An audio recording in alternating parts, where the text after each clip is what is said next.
আমাদের private Facebook private গ্রুপে ইনশাল্লাহ জয়েন করতে পারবেন। ওখানে আপনারা জয়েন করলে খুব সহজেই ইনশাল্লাহ আপনারা আমাদের বিষয়গুলোকে আত্মস্থ করতে পারবেন, বুঝতে পারবেন একদম কাছ থেকে যে ক্লাসটা সত্যিকার অর্থে কিভাবে করানো হচ্ছে। এখানে হয়তো বা আপনি আজকে নতুন এসেছেন, একটা ক্লাস দেখেছেন, এটা আপনার কাছে কেমন লেগেছে বা লাগেনি, এইটা ওভাবে ধার্তব্য হবে না। ধার্তব্য হবে যখন পুরো বিষয়টা ইন ডেপথ ডিটেইললি আপনি আপনার সামনে উপস্থিত করতে পারবেন। আর সেই জন্যই আমরা যেটা করেছি, আমাদের ফেসবুক প্রাইভেট গ্রুপে, এইটা কিন্তু মেইন ক্লাসের গ্রুপ, এটা কিন্তু ডেমো ক্লাসের গ্রুপ না, বুঝতে হবে। আমরা ওই মেইন ক্লাসের গ্রুপের অ্যাক্সেস আপনাদেরকে দিয়ে দিচ্ছি 2-3 ঘন্টার জন্য। ওই ক্লাসগুলো আপনারা দেখে আশ্বস্ত হয়ে, বিশ্বস্ত হয়ে, আমরা কিন্তু একদম 100% ট্রান্সপারেন্সি রাখছি এখানে, যেন আপনারা ফেসবুক গ্রুপে জয়েন করে আমাদের ওই ক্লাসগুলো দেখে বুঝে শুনে সিদ্ধান্ত নিয়ে তারপরে সেটা ভর্তিটা হতে পারেন। এই জন্য আপনারা দেরি করবেন না, অবশ্যই অতি দ্রুত আমাদের যেই আমাদের প্রতিনিধি যার সাথে আপনার যোগাযোগ হয়েছে তার সাথে আপনি যোগাযোগ করে আপনি সেই প্রাইভেট গ্রুপে ইনশাল্লাহ জয়েন করে ফেলবেন। কারোর সাথে যোগাযোগ করতে না পারলে আমাদের হোয়াটসঅ্যাপ অফিসিয়াল হোয়াটসঅ্যাপ নাম্বার 01611803564, এই নাম্বারে যোগাযোগ করবেন। যে নাম্বারে আপনি প্রথম মেসেজ করেছিলেন ওই নাম্বারে আপনি ইনশাল্লাহ যোগাযোগ করবেন।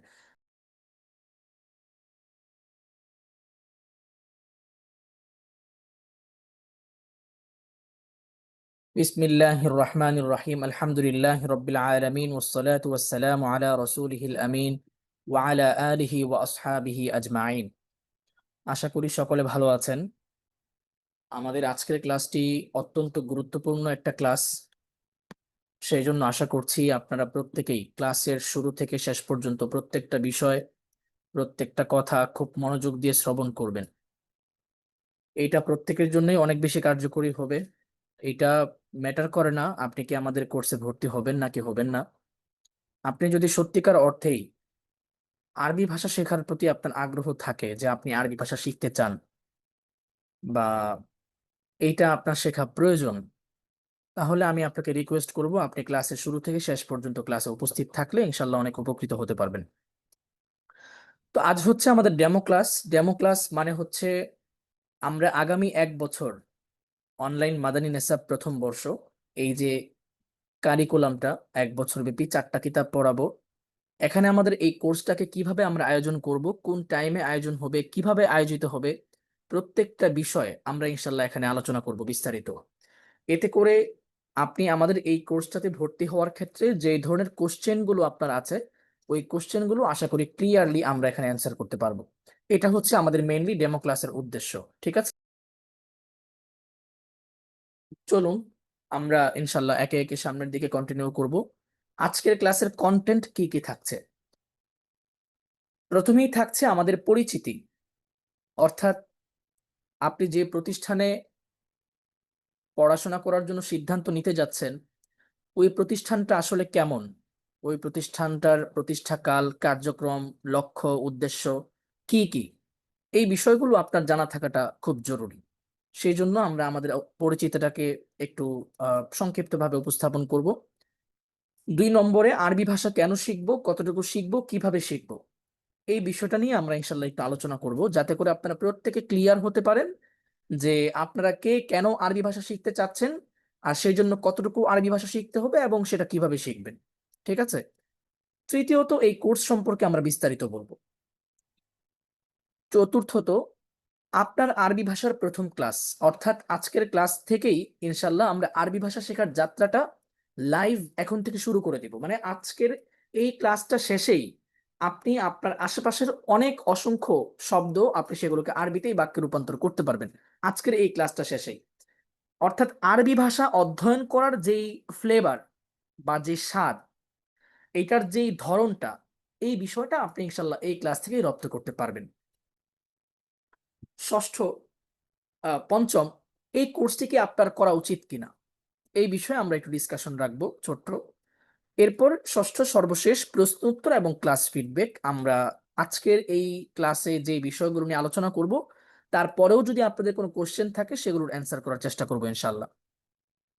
চলুন আমাদের পরিচিতি দিয়ে শুরু হোক। আমাদের পরিচিতি, প্রতিষ্ঠানের নাম আন্নিদা ইনস্টিটিউট, প্রতিষ্ঠাকাল 2024 মোতাবেক 1446 হিজরি। আন্নিদা ইনস্টিটিউট একটি ব্যতিক্রমধর্মী শিক্ষা প্রতিষ্ঠান, যেখানে পরিমাণ নয় বরং শিক্ষার মানের ক্ষেত্রটাতে প্রাধান্য দেওয়া হয়। আমাদের ভিশন হলো বিভিন্ন প্রতিবন্ধকতার কারণে যারা ধর্মীয় শিক্ষা থেকে বঞ্চিত তাদের জন্য মানসম্মত দ্বীনি শিক্ষা নিশ্চিত করা। প্রতিষ্ঠার পর থেকে গত ১.৫ বছরে আমরা আমাদের সাজানো অনলাইন ক্লাসের মাধ্যমে ৫০০রও বেশি ভাই বোনকে সফলভাবে আরবি ভাষা শিক্ষা দিয়েছি, আলহামদুলিল্লাহ। তারা ছিলেন বিভিন্ন পেশা ও বিভিন্ন ভিন্ন ভিন্ন সেক্টরের ভাই বোন। কেউ স্কুল কলেজ শিক্ষার্থী ও শিক্ষক, এমনকি কেউ বা মাদ্রাসা শিক্ষার্থী ও শিক্ষক, এবং অন্যান্য পেশাজীবী যারা আছেন, বিভিন্ন ব্যবসায়ী বা বিভিন্ন জব হোল্ডার এবং গৃহিণী ভাই বোনেরা যারা আছেন, তারা আলহামদুলিল্লাহ আমাদের এই কোর্সটা আলহামদুলিল্লাহ করেছেন, এখনো করছেন। আলহামদুলিল্লাহ তারা সফলভাবে আমাদের এই কোর্সটাকে সম্পন্ন করছেন এবং তাদের অলমোস্ট 95% বলা চলে যাদের আমাদের এই ক্লাসটা নিয়ে 100% স্যাটিসফ্যাকশন আছে। মানে তারা এই ক্লাসটা করে উপকৃত হচ্ছেন, আলহামদুলিল্লাহ। হ্যাঁ, যে 5%-এর কথা বলছি, এই 5%-এর অভিব্যক্তিটা যদি বলি, তাদের মতামত হচ্ছে তারা স্যাটিসফাইড এই কোর্সের মাধ্যমে, কিন্তু তারা বিভিন্ন সমস্যার কারণে, ব্যস্ততার কারণে তারা যেহেতু অনুশীলন করতে পারে না, সেই জন্য তারা এই ক্লাসটাকে কন্টিনিউ করতে পারে না, বা এই ক্লাসের মাধ্যমে তারা মানে যথেষ্ট পরিমাণে উপকৃত হতে পারেন না যতটুকু উপকার তার এখান থেকে পাওয়ার ছিল। এই হচ্ছে আলহামদুলিল্লাহ আমাদের একটা সংক্ষিপ্ত পরিচিতি। আপনারা যদি আমাদের ফেসবুক পেজ আরেকটু দেখেন এবং আমাদের ইউটিউব চ্যানেল আছে আন্নিদা ইনস্টিটিউট নামে, এটা একটু ভিজিট করলে ইনশাল্লাহ আশা করি আরেকটু বিস্তারিত জানতে পারবেন। আমাদের আন্নিদা ইনস্টিটিউট লিখে ফেসবুকে সার্চ করলে আমাদের ফেসবুক গ্রুপটাও পেয়ে যাবেন। সেখানে আমাদের অসংখ্য অগণিত শিক্ষার্থীদের রিভিউ গুলো কিন্তু আপনারা পাবেন, যে তারা আলহামদুলিল্লাহ আমাদের এই ক্লাসটা করে বিভিন্ন রকম সরকারি বেসরকারি বিভিন্ন রকম জব হোল্ডার, শিক্ষক শিক্ষিকা, জেনারেল শিক্ষক শিক্ষিকারাও অনেক সময় জয়েন করে, আলহামদুলিল্লাহ অসংখ্য অগণিত। তারা এই কোর্সটার মাধ্যমে যথেষ্ট উপকার তারা পাচ্ছে। আসুন এবার একটা ভিন্ন ডিসকাশন করি, আরবি ভাষা আমরা কেন শিখবো, কিভাবে শিখবো, কতটুকু শিখবো। এটা আপনারা যারা আমাদের এই অনলাইন ক্লাসটা করবেন কিংবা করবেন না, এখানে এমন অনেকেই আছেন যারা শুধুমাত্র এই ক্লাসটা দেখার জন্য এসেছেন, তাদের উদ্দেশ্য এটা না যে তারা ১ বছর এই ক্লাসটা করবেন, বা সেটা সুযোগ হয়তো বা তাদের নাই। সবার জন্য আমাদের এই আলোচনাটা খুব জরুরি। সেটা হচ্ছে যে আমরা আরবি ভাষা কেন শিখবো, আসলে আমাদের প্রয়োজনটা কি। ২ নম্বর হচ্ছে পদ্ধতিটা কি হবে, আমি যে উদ্দেশ্যে আরবি ভাষাটা শিখতে চাচ্ছি তার পদ্ধতিটা বা সিস্টেমটা কি হবে। তৃতীয় এবং সর্বশেষ হচ্ছে এটার গন্তব্য কতটুকু হবে, মানে আমরা কোথায় গিয়ে আমি শেষ করবো, যে এইটা হচ্ছে আমার গন্তব্য, আমি এই পর্যন্ত শিখলাম। এইটা নিয়ে একটু ডিসকাশন করে চলেন। ৩টা ধাপে আমরা এটাকে ভাগ করেছি। প্রথম ধাপ হলো ফর কনভারসেশন, মানে কনভারসেশনাল ল্যাঙ্গুয়েজ যেটাকে বলি আমরা, মানে যে ল্যাঙ্গুয়েজটার মাধ্যমে, যে ভাষাটার মাধ্যমে শুধুমাত্র কমিউনিকেশন করা যায়। আপনি একটা কথা বুঝতে পারবেন এবং তাকে আপনি একটা কথা বলতে পারবেন, এটাকে বলা হচ্ছে ফর কনভারসেশন, মানে আপনি যেই ভাষাটা শিখে কনভারসেশন করতে পারবেন। দ্বিতীয় ধাপ কোরআনিক আন্ডারস্ট্যান্ডিং, মানে কোরআনটাকে বুঝতে পারা, কোরআনের অর্থটাকে শুধু অনুধাবন করতে পারা। আপনি চাইলেই ওই আরবি ভাষায় কথা বলতে পারবেন না, আপনি চাইলেই ওই আরবি ভাষায় একটা দুইটা বাক্য বা একটা মাকালা বা একটা প্রবন্ধ রচনা করতে পারবেন না, আপনি চাইলেই সেই ভাষায় আপনি হরকতবিহীন ভাবে আরবি ইবারতটাকে পড়তে পারবেন না, এবং আপনার উদ্দেশ্যও সেটা না। উদ্দেশ্য কি? কোরআনিক আন্ডারস্ট্যান্ডিং, যে আমি কোরআনটাকে শুধু বুঝতে চাই, কোন রকমে আমি আরবি ভাষাটাকে কভার করতে পারলেই হবে। এটা হচ্ছে একটা স্তর। সর্বশেষ এবং তৃতীয় এবং ফাইনাল যে স্তরটা, সেটা হচ্ছে beginning to higher, not for conversation, not for Quranic understanding. মানে শুধু এইটাই না, মানে আপনি জাস্ট শুধু কথা বলবেন এটুকু না, আপনি শুধু কোরআনটাকে কোন রকমে বুঝতে পারবেন এতটুকু না, বরং এই কোরআন বুঝার পাশাপাশি, কনভারসেশনাল অ্যারাবিকের পাশাপাশি বিগিনিং টু হায়ার, একটা ভাষার আদ্য প্রান্ত যা কিছু হয় প্রত্যেকটা বিষয় আপনি ইন ডিটেল ধারণা রাখবেন, মানে কোনো গ্যাপ থাকবে না আপনার। মানে আপনি বছর খানেক বা মাস ৬-৭ মাস পড়ার পরে হঠাৎ করে এমন একটা বিষয় আপনাকে প্রশ্নবিদ্ধ হতে হবে না, যে এই বিষয়টা আসলে অনেক প্রাথমিক স্তরের। মানে আপনি চিন্তা করেন, আমি একটা ১০ তলা বিল্ডিং করেছি, ৭ তলায় যাওয়ার পরে আমার খবর হয়েছে যে নিচতলায় আমার একটা পাইলিং সমস্যা ছিল, আমি একটা পাইলিং মিস করেছি। চিন্তা করেন তো এই ৭ তলা ভাঙা কি আবার সম্ভব? আপনি বিল্ডিং ১০ তলা করার কথা ছিল, ৭ তলা অলরেডি করে ফেলেছেন। ৭ নম্বর তলার ছাদ যখন দিচ্ছেন, হঠাৎ খবর হয়েছে যে নিচতলায় একটা পাইলিং, একটা বিম আপনার দেওয়া হয়নি। আপনি কি করবেন তখন? আপনার পুরো কষ্টটাই তো বৃথা। ঠিক তেমনি ভাবে আপনি যখন এক চান্সে আরবি ভাষা শিখবেন না, প্র্যাকটিস করবেন না, কোনোটাই করলেন না, আপনি এক ধাপে আপনি কোরআনিক আন্ডারস্ট্যান্ডিং এ চলে যাচ্ছেন। যেই কাজটা মাদ্রাসায় উলামায়ে কেরাম যারা আছে, যারা পড়াশোনা করে 10 বছর 12 বছর 13 বছর করেও তারা কিন্তু সেটাকে কভার করতে পারে না, সেটাকে আমরা করতে চাই 2 মাসে, 3 মাসে, 4 মাসে। এটা যখন আমি করতে চাই আমার মিস্টেকের পরিমাণটা অনেক বেড়ে যায়।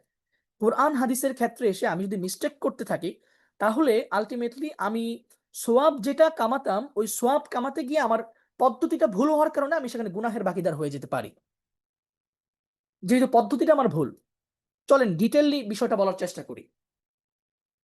কনভারসেশনাল অ্যারাবিক এইটার একটা মানে স্থায়িত্ব আছে, আমি এটাকে অস্বীকার করতে চাই না, কারণ আমাদের যারা মানে অনেক ভাইরা আছেন যারা মধ্যপ্রাচ্যে মিডল ইস্ট কান্ট্রিগুলোতে যারা যান, যে আমি ওয়ার্কিং এর জন্য যেতে চাই, আমার আসলে ইন ডেপথ পুরো ভাষা শেখার সময়ও নাই, বা সেটা আমি শিখতেও পারবো না, আমি শুধু কথা বলতে পারি, এতটুকু আরবি শিখবো। এটা ঠিক আছে। এইটার মেয়াদটা হলো 2 থেকে 3 মাস, মানে আপনি 2 থেকে 3 মাসের একটা পিরিয়ড নিয়ে আপনি আরবি ভাষা শেখার যাত্রাটা শুরু করবেন। কাজ কি কি? শব্দার্থ মুখস্থ করতে হবে, বাক্য গঠন প্রক্রিয়াটা জানতে হবে। কাজ করা, খাওয়া, ধরা, লওয়া, যাওয়া, আসা, পড়া, শোয়া, ঘুমানো, চলা, ফেরা, কথা বলা, হ্যাঁ, কান্না করা, রাগ করা, খুশি হওয়া, এই যে কথাগুলো হচ্ছে যে শব্দ এগুলো। এখন আপনি বলেন যে যখন নাকি এই ঘটনাটা ঘটলো আমি খুব আনন্দিত হয়েছি, মাশাআল্লাহ। না, এটা তো আল্লাহ তাআলার রহমত ছাড়া কিছু না। মানে এই যে একটা কথা আমি বললাম, এটাকে বলা হয় কনভারসেশন। আমি কিন্তু বিভিন্ন শব্দ যোগে এই বাক্যটাকে তৈরি করেছি। আরবিতে আপনি কিভাবে এই বাক্যটা তৈরি করবেন এটা আপনাকে শেখানো হবে, যেন আপনি আপনার দৈনন্দিন কনভারসেশনটাকে চালিয়ে নিতে পারেন। 2 নম্বর কাজ, প্রচুর পরিমাণে শ্রবণ করা ও বলার চর্চা করা। মানে শব্দ মুখস্থ করা এবং বাক্য গঠন করার প্রক্রিয়াটা জানাই আপনার যথেষ্ট না। আপনার জন্য পরবর্তী স্টেপ হলো প্রচুর পরিমাণে শ্রবণ করতে হবে। মানে আরবি কথা মানে আপনি যে কথা বলবেন, এই কথাটাকে শ্রবণ করতে হবে। একটা ভাষা শেখার অন্যতম উপাদান হলো শ্রবণ করা। আপনি চিন্তা করে দেখেন, শৈশবে আপনি যখন ভাষা শিখেছিলেন, আপনি চিন্তা করেন, আপনি তো তখন বই পড়তে পারতেন না, কথা বলতে পারতেন না, মানে মনের ভাব যা আসতো তাই ফুটিয়ে তুলতে পারতেন না। হয়তো হাসতেন, নয়তো কাঁদতেন। হঠাৎ করে একদিন আপনি কথা বলা কিভাবে শুরু করে দিলেন? পড়ে পড়ে, শব্দ মুখস্থ করে, বাক্য গঠন করে না, শ্রবণ করে করে। আপনার পাশে একবার আপনার আম্মু আসে, বলে আম্মু কেমন আছো, কি করো? আবার আব্বু একবার আসে, আব্বু আব্বু বলে একটু কোলে নেয়। তো এই যে আম্মু আব্বু শুনতে শুনতে আমার মুখ দিয়ে একদিন বের হয়ে যায় আম্মু। আম্মুকে দেখলে আমি তখন আবার আম্মু বলি, আব্বুকে দেখলে আমি তখন আবার আব্বু বলি। এটার কারণটা কি? আমাকে কি বই পড়ানো হয়েছিল? না, শ্রবণ করেছি আমি প্রচুর পরিমাণে। কয়েক হাজার বার আমি আম্মু আম্মু ডাকটা শুনেছি। হঠাৎ করে একদিন আমার মুখ দিয়ে বের হয়ে গেছে আম্মু, হঠাৎ করে একদিন বের হয়ে গেছে দাদু, চাচ্চু, হ্যাঁ, মানে এই শব্দগুলো বের হয়ে যায়, ভাইয়া, আপু, এগুলো বের হয় কেন? ওই শ্রবণের মাধ্যমে। তো ভাষাটাও শ্রবণের মাধ্যমে তৈরি হয়। কনভারসেশনাল অ্যারাবিক যখন আপনি শিখতে যাবেন, আপনাকে প্রচুর পরিমাণ শ্রবণ করতে হবে। আরবি বিভিন্ন রকমের বিভিন্ন বক্তব্য, অনেক স্কলারদের বিভিন্ন লেকচার পাওয়া যায়, ওগুলো যদি আপনি শ্রবণ করেন, বিশুদ্ধ লেকচার যেগুলো, আপনার ইনশাল্লাহ দেখবেন যে ভাষার স্ট্রেংথটা অনেক বাড়বে। তৃতীয়ত যে কাজ সেটা হচ্ছে যে আপনার মোটামুটি কনভারসেশনটাকে চালিয়ে নেওয়ার জন্য অলমোস্ট 400 থেকে 500 শব্দ ও ক্রিয়া আপনাকে মুখস্থ করতে হবে। 400 থেকে 500 শব্দ ও ক্রিয়া মুখস্থ করা, ঠিক আছে? আপনি যখন মোটামুটি 400 থেকে 500 শব্দার্থ মুখস্থ করার পাশাপাশি সেটার বাক্য গঠন প্রক্রিয়াটা জানতে পারবেন, তখন আসলে আলটিমেটলি আপনি কনভারসেশনটা ইনশাল্লাহ করতে পারবেন। এইটা আমি একটা পার্ট নিয়ে আলোচনা করলাম। চলেন আমরা 2 নম্বর পার্টটা নিয়ে আলোচনা করি, কোন কোরআনিক আন্ডারস্ট্যান্ডিং। এটার সময়কাল কত? 5 থেকে 6 মাস। মানে সাধারণত আমরা আমরা কিন্তু এই সেগমেন্টেশনটা জাস্ট আমাদের থট প্রসেস মাইন্ড দিয়ে আমরা করে ফেলি নাই। এটার জন্য কিন্তু আমাদের মানে দেখতে হয়েছে আমাদের বর্তমান প্রেক্ষাপটে কোন কোন উদ্দেশ্যে ভাষাটা শেখা হয়, কোন কোন সেগমেন্টে ভাষাটা শেখা হয়। আমরা দেখেছি মোটা দাগে এই 3টা কারণেই ভাষাটা শিখে। একটা হচ্ছে জেনারেল ভাই বোনেরা যারা আছেন, যাদের আসলে আরবি ভাষাটা ওভাবে দুনিয়াবি কোনো কাজে লাগার মতো আসলে অপশন নাই। অপশন একটা আছে, সেটা হচ্ছে যে আমি তো আমার দুনিয়াবি কাজ চলছে, আখিরাতের উপাদান হিসেবে, আখিরাতের পাথেও হিসেবে আমি আরবি ভাষাটাকে শিখতে চাই, যে কোরআন এবং হাদিসটা যেন আমি বুঝতে পারি। ওকে, মানে এটা মানে তার মানে অন্য অন্য কোনো উদ্দেশ্য নেই, আরবি ভাষা দিয়ে কোনো কিছু কোনো জব করতে হবে, কোনো কিছু করতে হবে, কোনো জ্ঞান অন্বেষণ করতে হবে, এরকম না। ওনার চলছে ইংরেজি ভাষা বাংলা ভাষা দিয়ে ওনার চলছে। উনি মানে আরবি ভাষা শিখতে চায় শুধুমাত্র কোরআনটাকে বোঝার জন্য। উনি কি করে? উনি আরবি ভাষার আদ্যপ্রান্ত পুরোটা শিখতে চান না, উনি করতে চান যে আমি শুধুমাত্র কোরআনিক অভিধানটাকে মুখস্থ করব। মানে কোরআনে যে শব্দগুলো এসেছে ওই ধারাবাহিকতায় শব্দগুলো মুখস্থ করব এবং কোরআনের তর্জমাগুলো বুঝে যাব। এইটা হচ্ছে ওনার থট প্রসেস, এবং এই অনুযায়ী বর্তমানে আমাদের অনেক কোর্স চলমান আছে, ঠিক আছে? আমি বলছি না কোনটা ভালো মন্দ বা কি পদ্ধতি, আমি এটা বলছি না, আমি জাস্ট প্রসেসটা বলে যাচ্ছি। একটু শ্রবণ করেন, আমি ফাইনাল আলোচনায় আসছি। 2 নম্বর, ব্যাকরণের প্রাথমিক জ্ঞান জানা। কোরআনিক আন্ডারস্ট্যান্ডিং এর জন্য যে আরবিটা আপনি শিখবেন, প্রথম কি বললাম, কোরআনিক অভিধান মুখস্থ করতে হবে। 2 নম্বর বললাম, ব্যাকরণের প্রাথমিক জ্ঞান জানা থাকতে হবে। মানে একটা বাক্য যখন তৈরি হচ্ছে, কখন তার কি অর্থ হবে সেটা বোঝার জন্য আপনাকে ব্যাকরণের প্রাথমিক জ্ঞানটা জানতে হবে। কিন্তু যখন কথা বলছেন, তখন আসলে আকপর থেকে এটা বুঝে নেওয়া যায়, এটা আসলে তেমন আহামরি প্রবলেম না। কিন্তু কোরআন তর্জমা বোঝার ক্ষেত্রে যখন তর্জমা বুঝতে যাবেন, তখন যদি আপনি ব্যাকরণ না জানেন, আপনি কিন্তু আলটিমেটলি কোরআন তর্জমা কিছুই বুঝবেন না। আপনি বুঝবেন, ভুল বুঝবেন, ভুল করতে থাকবেন আপনি একের পর এক। তো ব্যাকরণের প্রাথমিক জ্ঞানটা আপনার জানা থাকতে হবে। এবং কোরআনের ভাবার্থটা বা কোরআনটাকে মোটামুটিভাবে অনুধাবন করার জন্য আপনাকে 1000 থেকে 1500 মূল শব্দ মুখস্থ করতে হবে। আমরা যতটুকু জানতে পারি, অ্যারাউন্ড 5 থেকে 6000 মূল শব্দ কোরআনে ব্যবহৃত হয়েছে। ঠিক আছে? যেই শব্দগুলো আপনি যদি জানেন, কোরআনের অধিকাংশ তর্জমা আপনি বুঝতে পারবেন। তো সেই জায়গাটাতে আমরা যদি, মানে যেহেতু সময়টা আমাদের হাতে কম, সেভাবে একদম ডিপলি যাওয়া পসিবল না। বরং আমি একটা আয়াত পড়লে যেন সেটার ভাবার্থটা বুঝতে পারি, সেটার কিছু, কিছু শব্দের অর্থ বুঝতে পারি, সেটা হচ্ছে আমাদের মূল উদ্দেশ্য। সেজন্য অ্যারাউন্ড আপনি 1000 থেকে 1500 মূল শব্দ মুখস্থ করলে এটা আপনার জন্য কিছুটা সহায়ক হবে।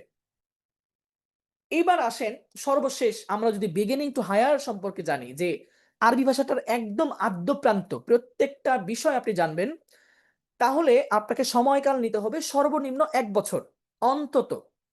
আসলে দেখেন, একটা ভাষা হচ্ছে এমন এক জিনিস, এটাকে অন্যান্য সাবজেক্টের মতো মুখস্থ করলে চলবে না যে আপনি 2-2.5 মাসে মুখস্থ করে পুরো ভাষা ক্যাপচার করে ফেলবেন। এটা পসিবল না। এটা বৈজ্ঞানিক মানে ভাষা বিজ্ঞানী যারা আছে তাদের মতামত, আমার কথা না এটা।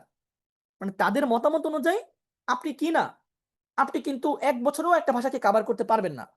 একটা ভাষা শেখা যায় না, আপনি কিভাবে বলবেন? আপনি দেখেন, গুগল করেন, ইউটিউব করেন, 1 বছরে কি একটা ভাষা শেখা যায় কিনা? হ্যাঁ, যায়। একটু জ্ঞান নেওয়া যায়, অনুশীলন করার জন্য অনুশীলন করা যায়। তো 1 বছরে যদি একটা ভাষা পরিপূর্ণ শেখা না যায়, আপনি কিভাবে চিন্তা করেন যে 2 মাসে, 2.5 মাসে, 3 মাস, 5 মাসে একটা ভাষা শিখে ফেলবেন? আমি বলছি না যে আপনি কিছু শিখতে পারবেন না, আপনি শিখতে পারবেন।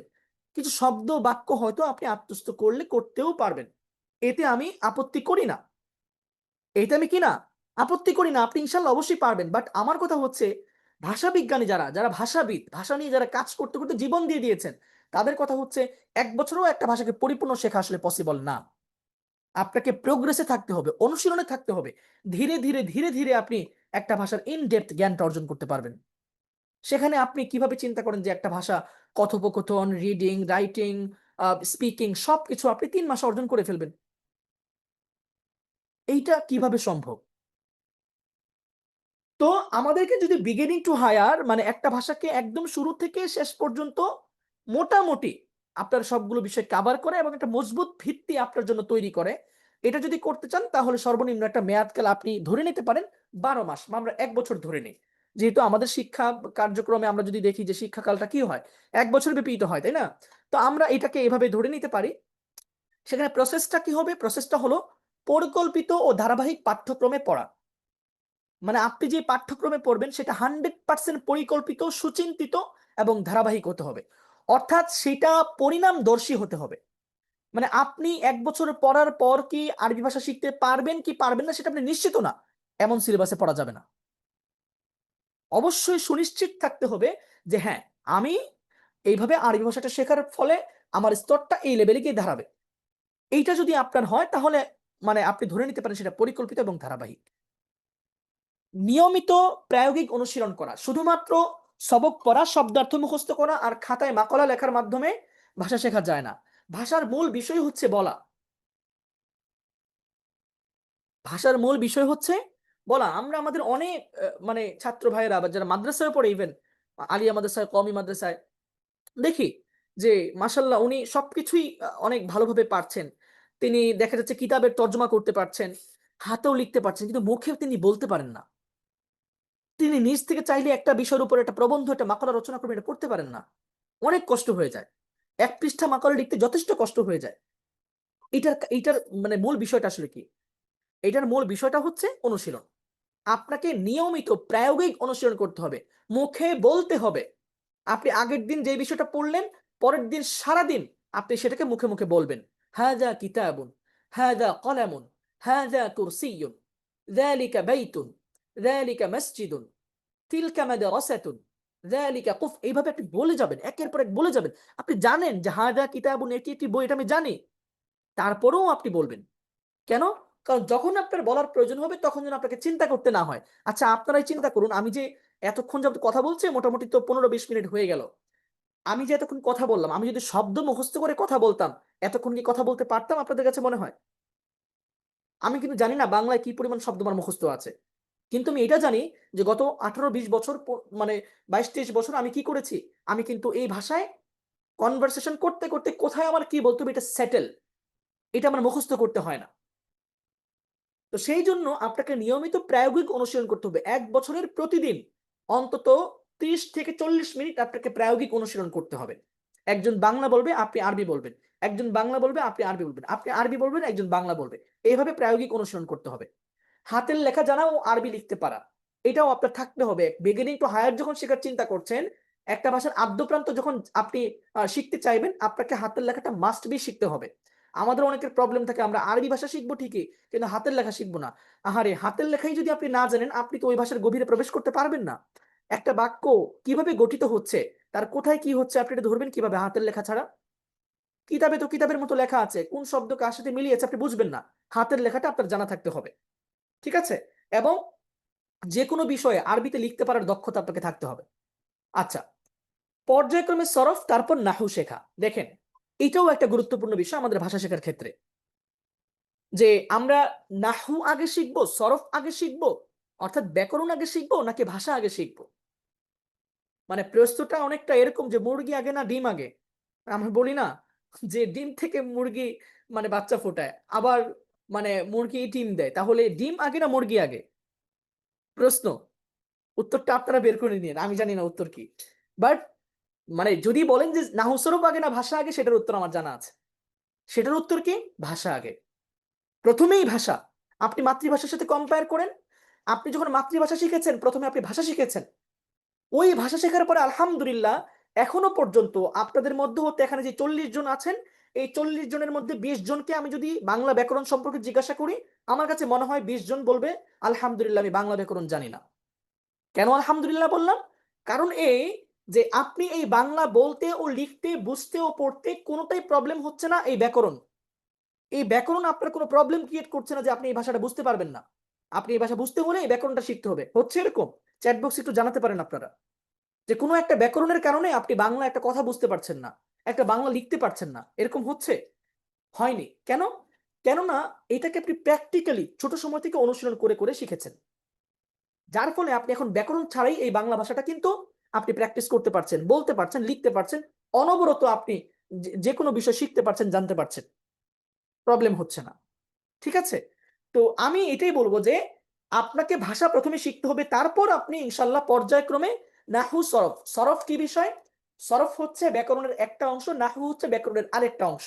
আরবি ভাষায় ব্যাকরণের ২ টা অংশ। একটা হচ্ছে শব্দ সম্পৃক্ত, আরেকটা হচ্ছে বাক্য সম্পৃক্ত।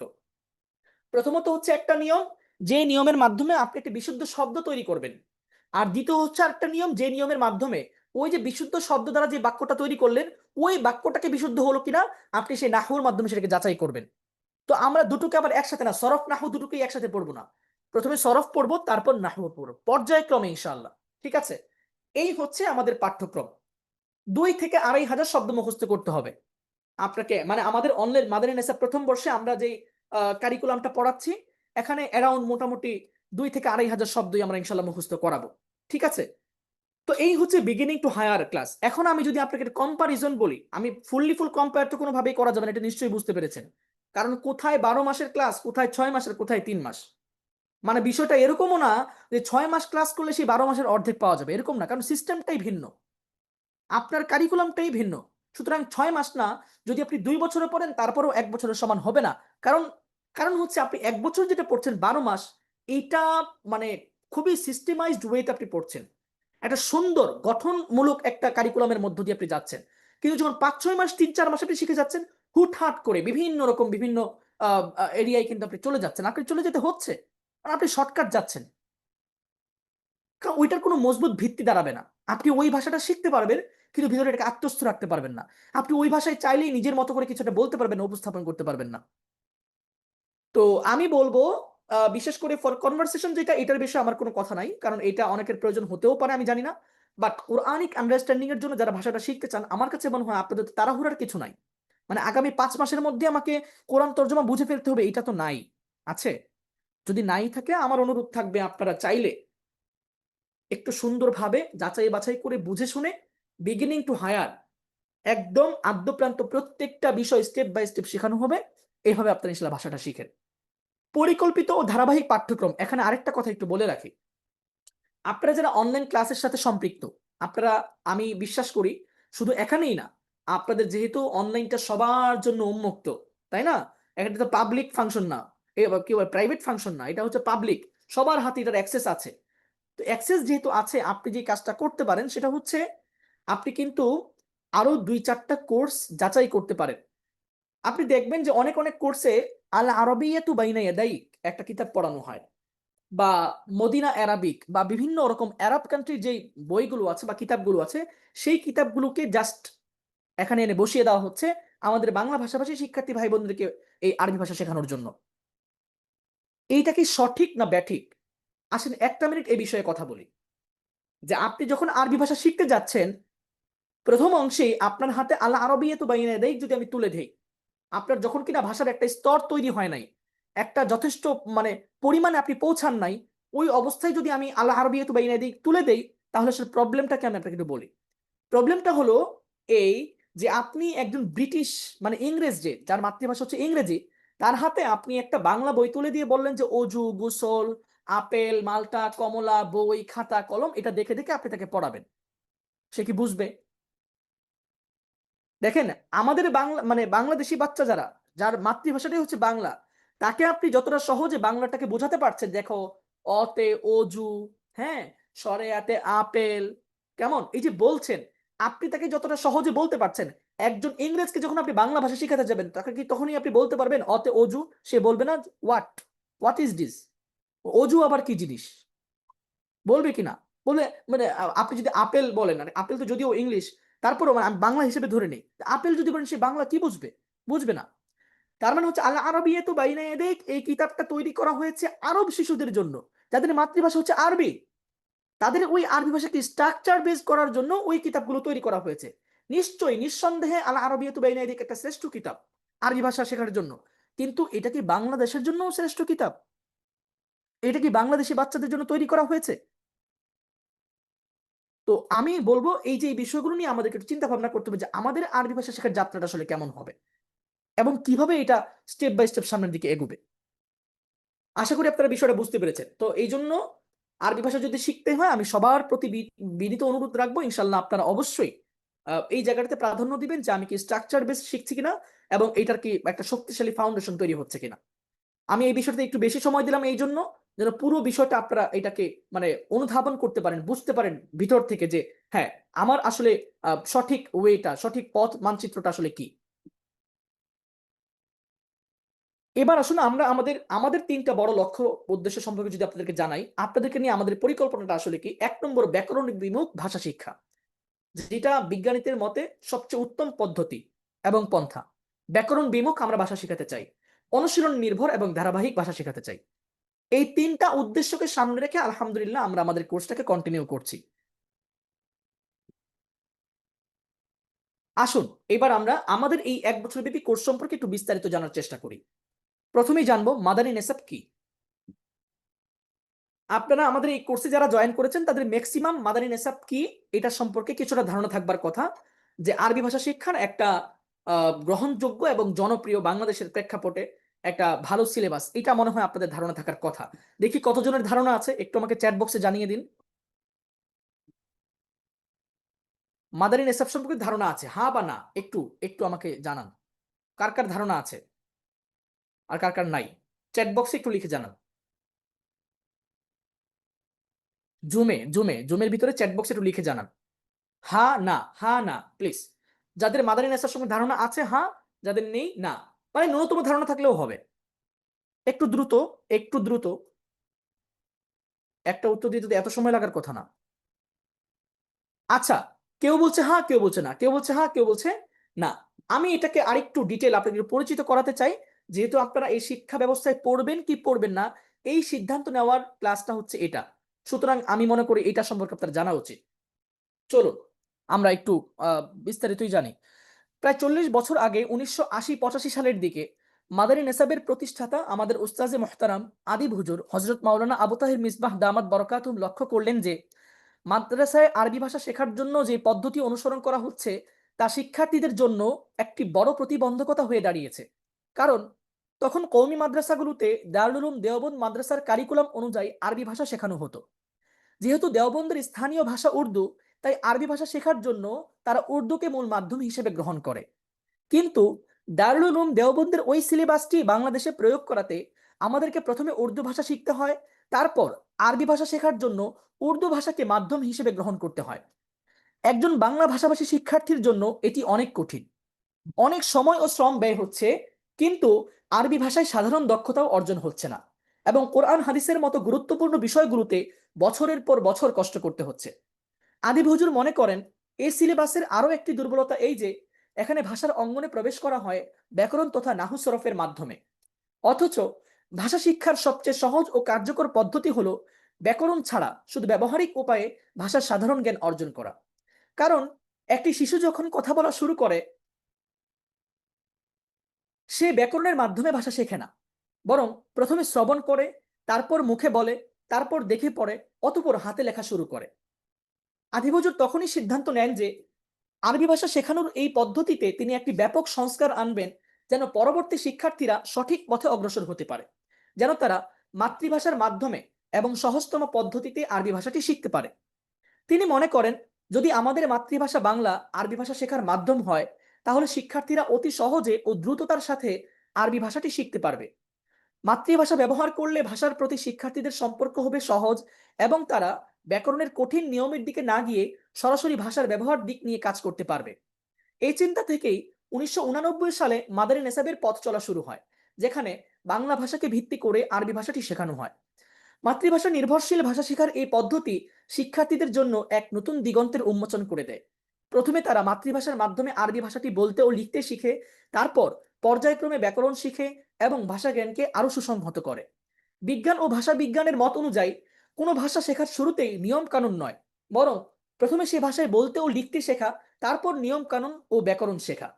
আজ মাদানী নেসাব শুধু বাংলাদেশে নয়, বিশ্বের অনেক দেশে এই শিক্ষা কারিকুলাম ব্যাপকভাবে গ্রহণযোগ্যতা পেয়েছে। বিগত 40 বছর ধরে মাদানী নেসাবের এই কারিকুলাম বাংলা ভাষাভাষী শিক্ষার্থীদের জন্য আরবি ভাষা শেখার একটি সহজ ও কার্যকর পদ্ধতি হিসেবে প্রমাণিত হয়েছে। আলহামদুলিল্লাহ, আপনারা এই যে এসো আরবি শিখে যে কিতাবটা সম্পর্কে জানেন, হ্যাঁ, এই এসো আরবি শিখে কিতাবটা এখনো পর্যন্ত আমাদের কাছে যে তথ্য আছে মোটামুটি প্রায় 7-8টা ভিন্ন ভাষায় এটা অনুবাদ হয়েছে, অনুদিত হয়েছে। ঠিক আছে? তো আশা করি বিষয়টা ধারণাই করতে পারছেন যে আহ, আরবি ভাষা শেখার জন্য একটা কিতাব লেখা হয়েছে, যেটা লিখেছেন একজন বাংলাদেশি মানুষ, একজন বাংলাদেশি আলেম, এবং সেই কিতাবটাকে 7-8টা ভাষায় ট্রান্সলেশন করা হয়েছে। তাহলে এবার চিন্তা করতে পারেন এইটার প্রক্রিয়াটা বা এইটার যেই মানে স্টেপ গুলো সেটা কতটা পরিকল্পিত এবং চিন্তিত। আশা করি এখান থেকে কিছুটা ধারণা আপনারা পাবেন। আর যদি বলি বাংলা ভাষাভাষীদের জন্য, তাহলে বলবো বর্তমান বাংলাদেশে যারা আরবি ভাষা শিখে মাদ্রাসায় এবং স্কুলে, আলিয়া মাদ্রাসায়, কলেজে, ইউনিভার্সিটিতে যেখানেই আপনি বলেন না কেন, তাদের 70 থেকে 80% আরবি ভাষা শেখার যাত্রাটা শুরু হয় এই এসো আরবি শিখির মাধ্যমে। আপনারা নিশ্চয়ই যারা আরবি ভাষা শেখা শুরু করেছেন বা যারা শুরু করতে চান, অন্য আর কোনো কিতাব চিনেন কিনা আমি জানি না, এসো আরবি শিখি কিতাবটা নিশ্চয়ই আপনারা নাম শুনেছেন আপনাদের জীবনে। আমি এটা মানে আমার কাছে মনে হয়, আমি ধারণা রাখি ইনশাল্লাহ। ঠিক আছে? তো এই সর্বশেষ সম্পর্কে আপনারা জানেন কেন এটা কি আসলে এত বিশ্ববরেণ্য এমন এক কিতাব হয়ে গেছে যে কিতাবটা সবাই জানে? আসলে না, ওরকম কোনো কিছু না। কিন্তু একটা গুরুত্বপূর্ণ বিষয় এখানে এসেছে, সেই বিষয়টা হচ্ছে ভাষা শেখার যে ধাপগুলো বা যে স্তরগুলো খুবই সুচিন্তিত। সহজ না, কঠিনও না, সুচিন্তিত। মানে সহজ করতে গিয়ে আমি মানে হুটহাট করে এখান থেকে ওখানে চলে যাবো না, এটা না। আবার এমন কিছু করব না যেটা আমার শেখার প্রক্রিয়াটাকে কঠিন করে দিবে। তো সেই জন্য বলতে চাই, এসো আরবি শিখি কিতাবের অন্যতম বৈশিষ্ট্যের একটা যদি বলি, সেটা হচ্ছে এটা সহজও না, এটা কঠিনও না, প্রয়োজন মাফিক, সুচিন্তিত, সুপরিকল্পিত। আশা করি মোটামুটি ধারণা পেয়েছেন। তো আমাদের সিলেবাস ও কারিকুলামটা হচ্ছে বর্তমান এটি মাদানী নেসাবের মূল প্রতিষ্ঠান মাদ্রাসাতুল মাদিনায় পড়ানো হয়। আপনারা নিশ্চয়ই এই মাদ্রাসার নাম শোনার কথা, মাওলানা আবু তাহের মিসবাহ দামাত বরকাতুহু, হুজুরের হাতে গড়া প্রতিষ্ঠান, হুজুরের প্রতিষ্ঠিত মাদ্রাসা, মাদ্রাসাতুল মাদিনা। সেখানে যেই কারিকুলামটা পড়ানো হয় মাদারিনেসা প্রথম বর্ষে আরবি ভাষাটি শেখার জন্য, সেটা হচ্ছে এসো আরবি শিখি 3 খণ্ড, এবং আত-তরিকুল সরফ, এসো সরফ শিখি, যেটা আদি হুজুরেরই লেখা, আত-তামরিনুল কিতাবিয়্যু, এটা হচ্ছে একটা প্রায়োগিক অনুশীলনের জন্য, এবং কসাসুন নাবিন লিল আতফাল, এই কিতাবটি আপনারা নিশ্চয়ই এই কিতাবটার নাম শুনেছেন। এই 4টা কিতাব আলহামদুলিল্লাহ মাদারিনেসা প্রথম বর্ষে পড়ানো হয় মাদ্রাসাতুল মাদিনায়। আমরাও এই 4টা কিতাবকে অনলাইনে 1 বছরের পড়ানোর চেষ্টা করছি আলহামদুলিল্লাহ, এবং ইতিমধ্যে সফলভাবে আমরা পড়াতে সক্ষম হয়েছি। চলুন আমরা একটু সামনের দিকে যাই, আর একটু ডিটেল জানতে পারবেন। আমাদের কোর্সের পরিকল্পনা, সময়সীমা 12 মাস। প্রথম 2 মাস আমরা এসো আরবি শিখি কিতাবটি পড়ব, এবং পাশাপাশি আলিফ বা তাতা থেকে আরবি হাতের লেখা শিখব। 2 মাস পর আমরা আত-তামরিন কিতাবটি শুরু করব, যেখানে আমরা শিখব আরবি থেকে বাংলা এবং বাংলা থেকে আরবি করার পদ্ধতি। পাশাপাশি শিখব কিভাবে আমরা নিজ থেকে আরবি প্রবন্ধ রচনা করব। মানে বাংলায় আমরা প্রবন্ধ, কবিতা, বিভিন্ন বিষয় লিখি না, এটাকে আমরা আরবিতে কিভাবে রচনা করব, এই বিষয়টা আমরা এই আত-তামরিন কিতাবে শিখবো ইনশাআল্লাহ। 3, প্রথম এই 2টি কিতাব আমরা 6 মাসের মধ্যে সমাপ্ত করব ইনশাআল্লাহ। তারপর আমাদের অর্ধবার্ষিক পরীক্ষা অনুষ্ঠিত হবে। 4, এরপর আমরা শুরু করব এসো সরফ শিখি নামক কিতাবটি। এই কিতাবটি 3 মাসের মধ্যে সমাপ্ত হবে। এসো আরবি শিখি কিতাবটি চলতে থাকবে। 5, দশম মাসে শুরু করব কসাসুন নাবিন কিতাবটি। এসো আরবি শিখি ও কসাসুন নাবিন কিতাব দুটি 12তম মাসে একসাথে সমাপ্ত হবে। এরপর বার্ষিক পরীক্ষা অনুষ্ঠিত হবে ইনশাআল্লাহ। এই হচ্ছে আমাদের কোর্সের পরিকল্পনা। আগামী 12 মাস ইনশাআল্লাহ আমরা এভাবেই কিন্তু কোর্সটাকে কন্টিনিউ করব। আচ্ছা, চলুন।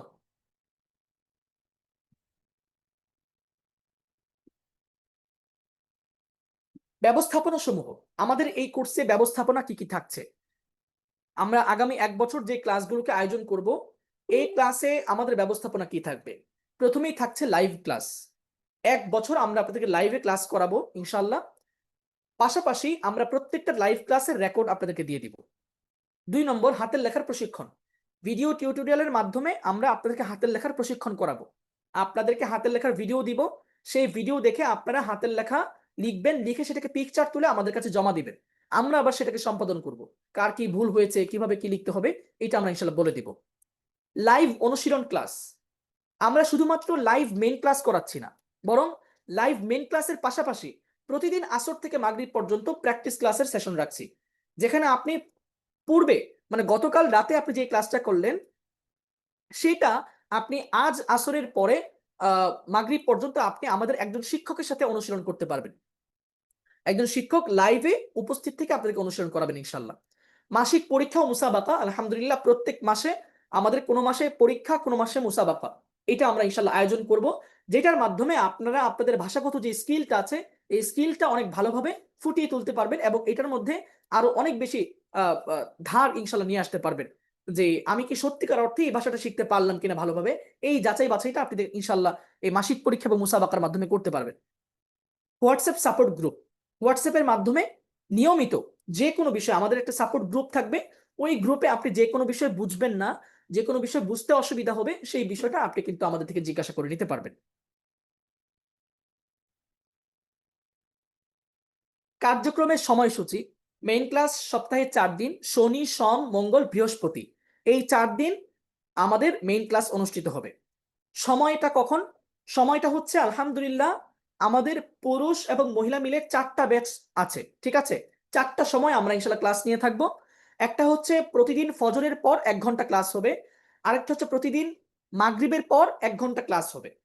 আরেকটা হচ্ছে প্রতিদিন রাত 9টা থেকে 10টা পর্যন্ত 1 ঘন্টা ক্লাস হবে।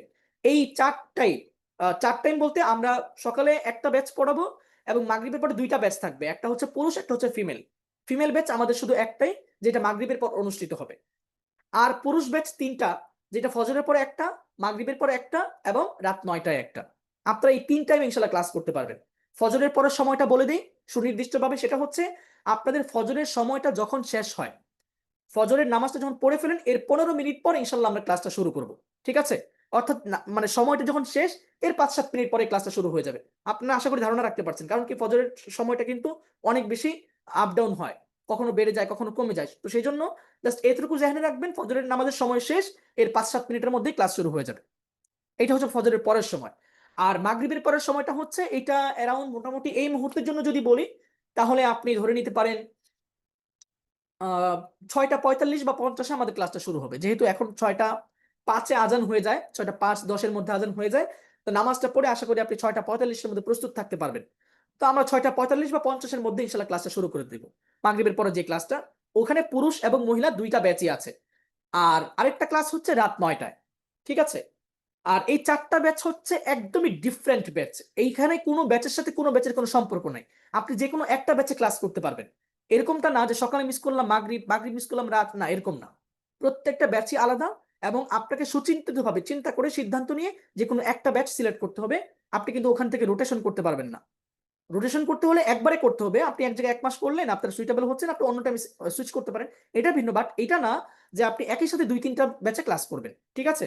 মনে হয় বিষয়টা বোঝাতে পেরেছি। 4টা ব্যাচ আছে আমাদের এই এই 3 সময়, ফজরের পর, মাগরিবের পর এবং রাত 9টায়। এই হচ্ছে আমাদের ক্লাসের সময়সূচি। হাতের লেখা সপ্তাহে 3 দিন। আমরা সপ্তাহে 3 দিন হাতের লেখা দিব এবং 3 দিন হাতের লেখা জমা নিব। ঠিক আছে? তো আপনারা ইনশাল্লাহ হাতের লেখা যখন দেওয়া হবে তখনই বিষয়টা বুঝতে পারবেন। বিস্তারিত ইনশাল্লাহ বুঝিয়ে দেওয়া হবে, অসুবিধা নাই। হাতের লেখার ভিডিও দেওয়া হবে, ওই ভিডিও দেখে দেখে আপনারা হাতের লেখাটা লিখবেন, লিখে আমাদের গ্রুপ থাকবে, ওই গ্রুপে আপনারা হাতের লেখাটা জমা দিবেন। ঠিক আছে? এবং তখন আমাদের শিক্ষকবৃন্দ, উস্তাজা যারা আছেন, তারা ইনশাল্লাহ ওই হাতের লেখাগুলো দেখে আপনাকে সম্পাদন করে দিবেন। প্রতিদিন আসর থেকে মাগরিব পর্যন্ত অনুশীলন ক্লাস। আপনি এই ক্লাসটা কিন্তু খুবই গুরুত্বপূর্ণ। মেইন ক্লাস কি আপনি করবেন কি না করবেন সেটা তো আমি আপনাকে বলছি না, বা ওইটা আমি বলবো কিনা এটা পরের বিষয়, কিন্তু অনুশীলন ক্লাসটা আপনি মিস করেন না।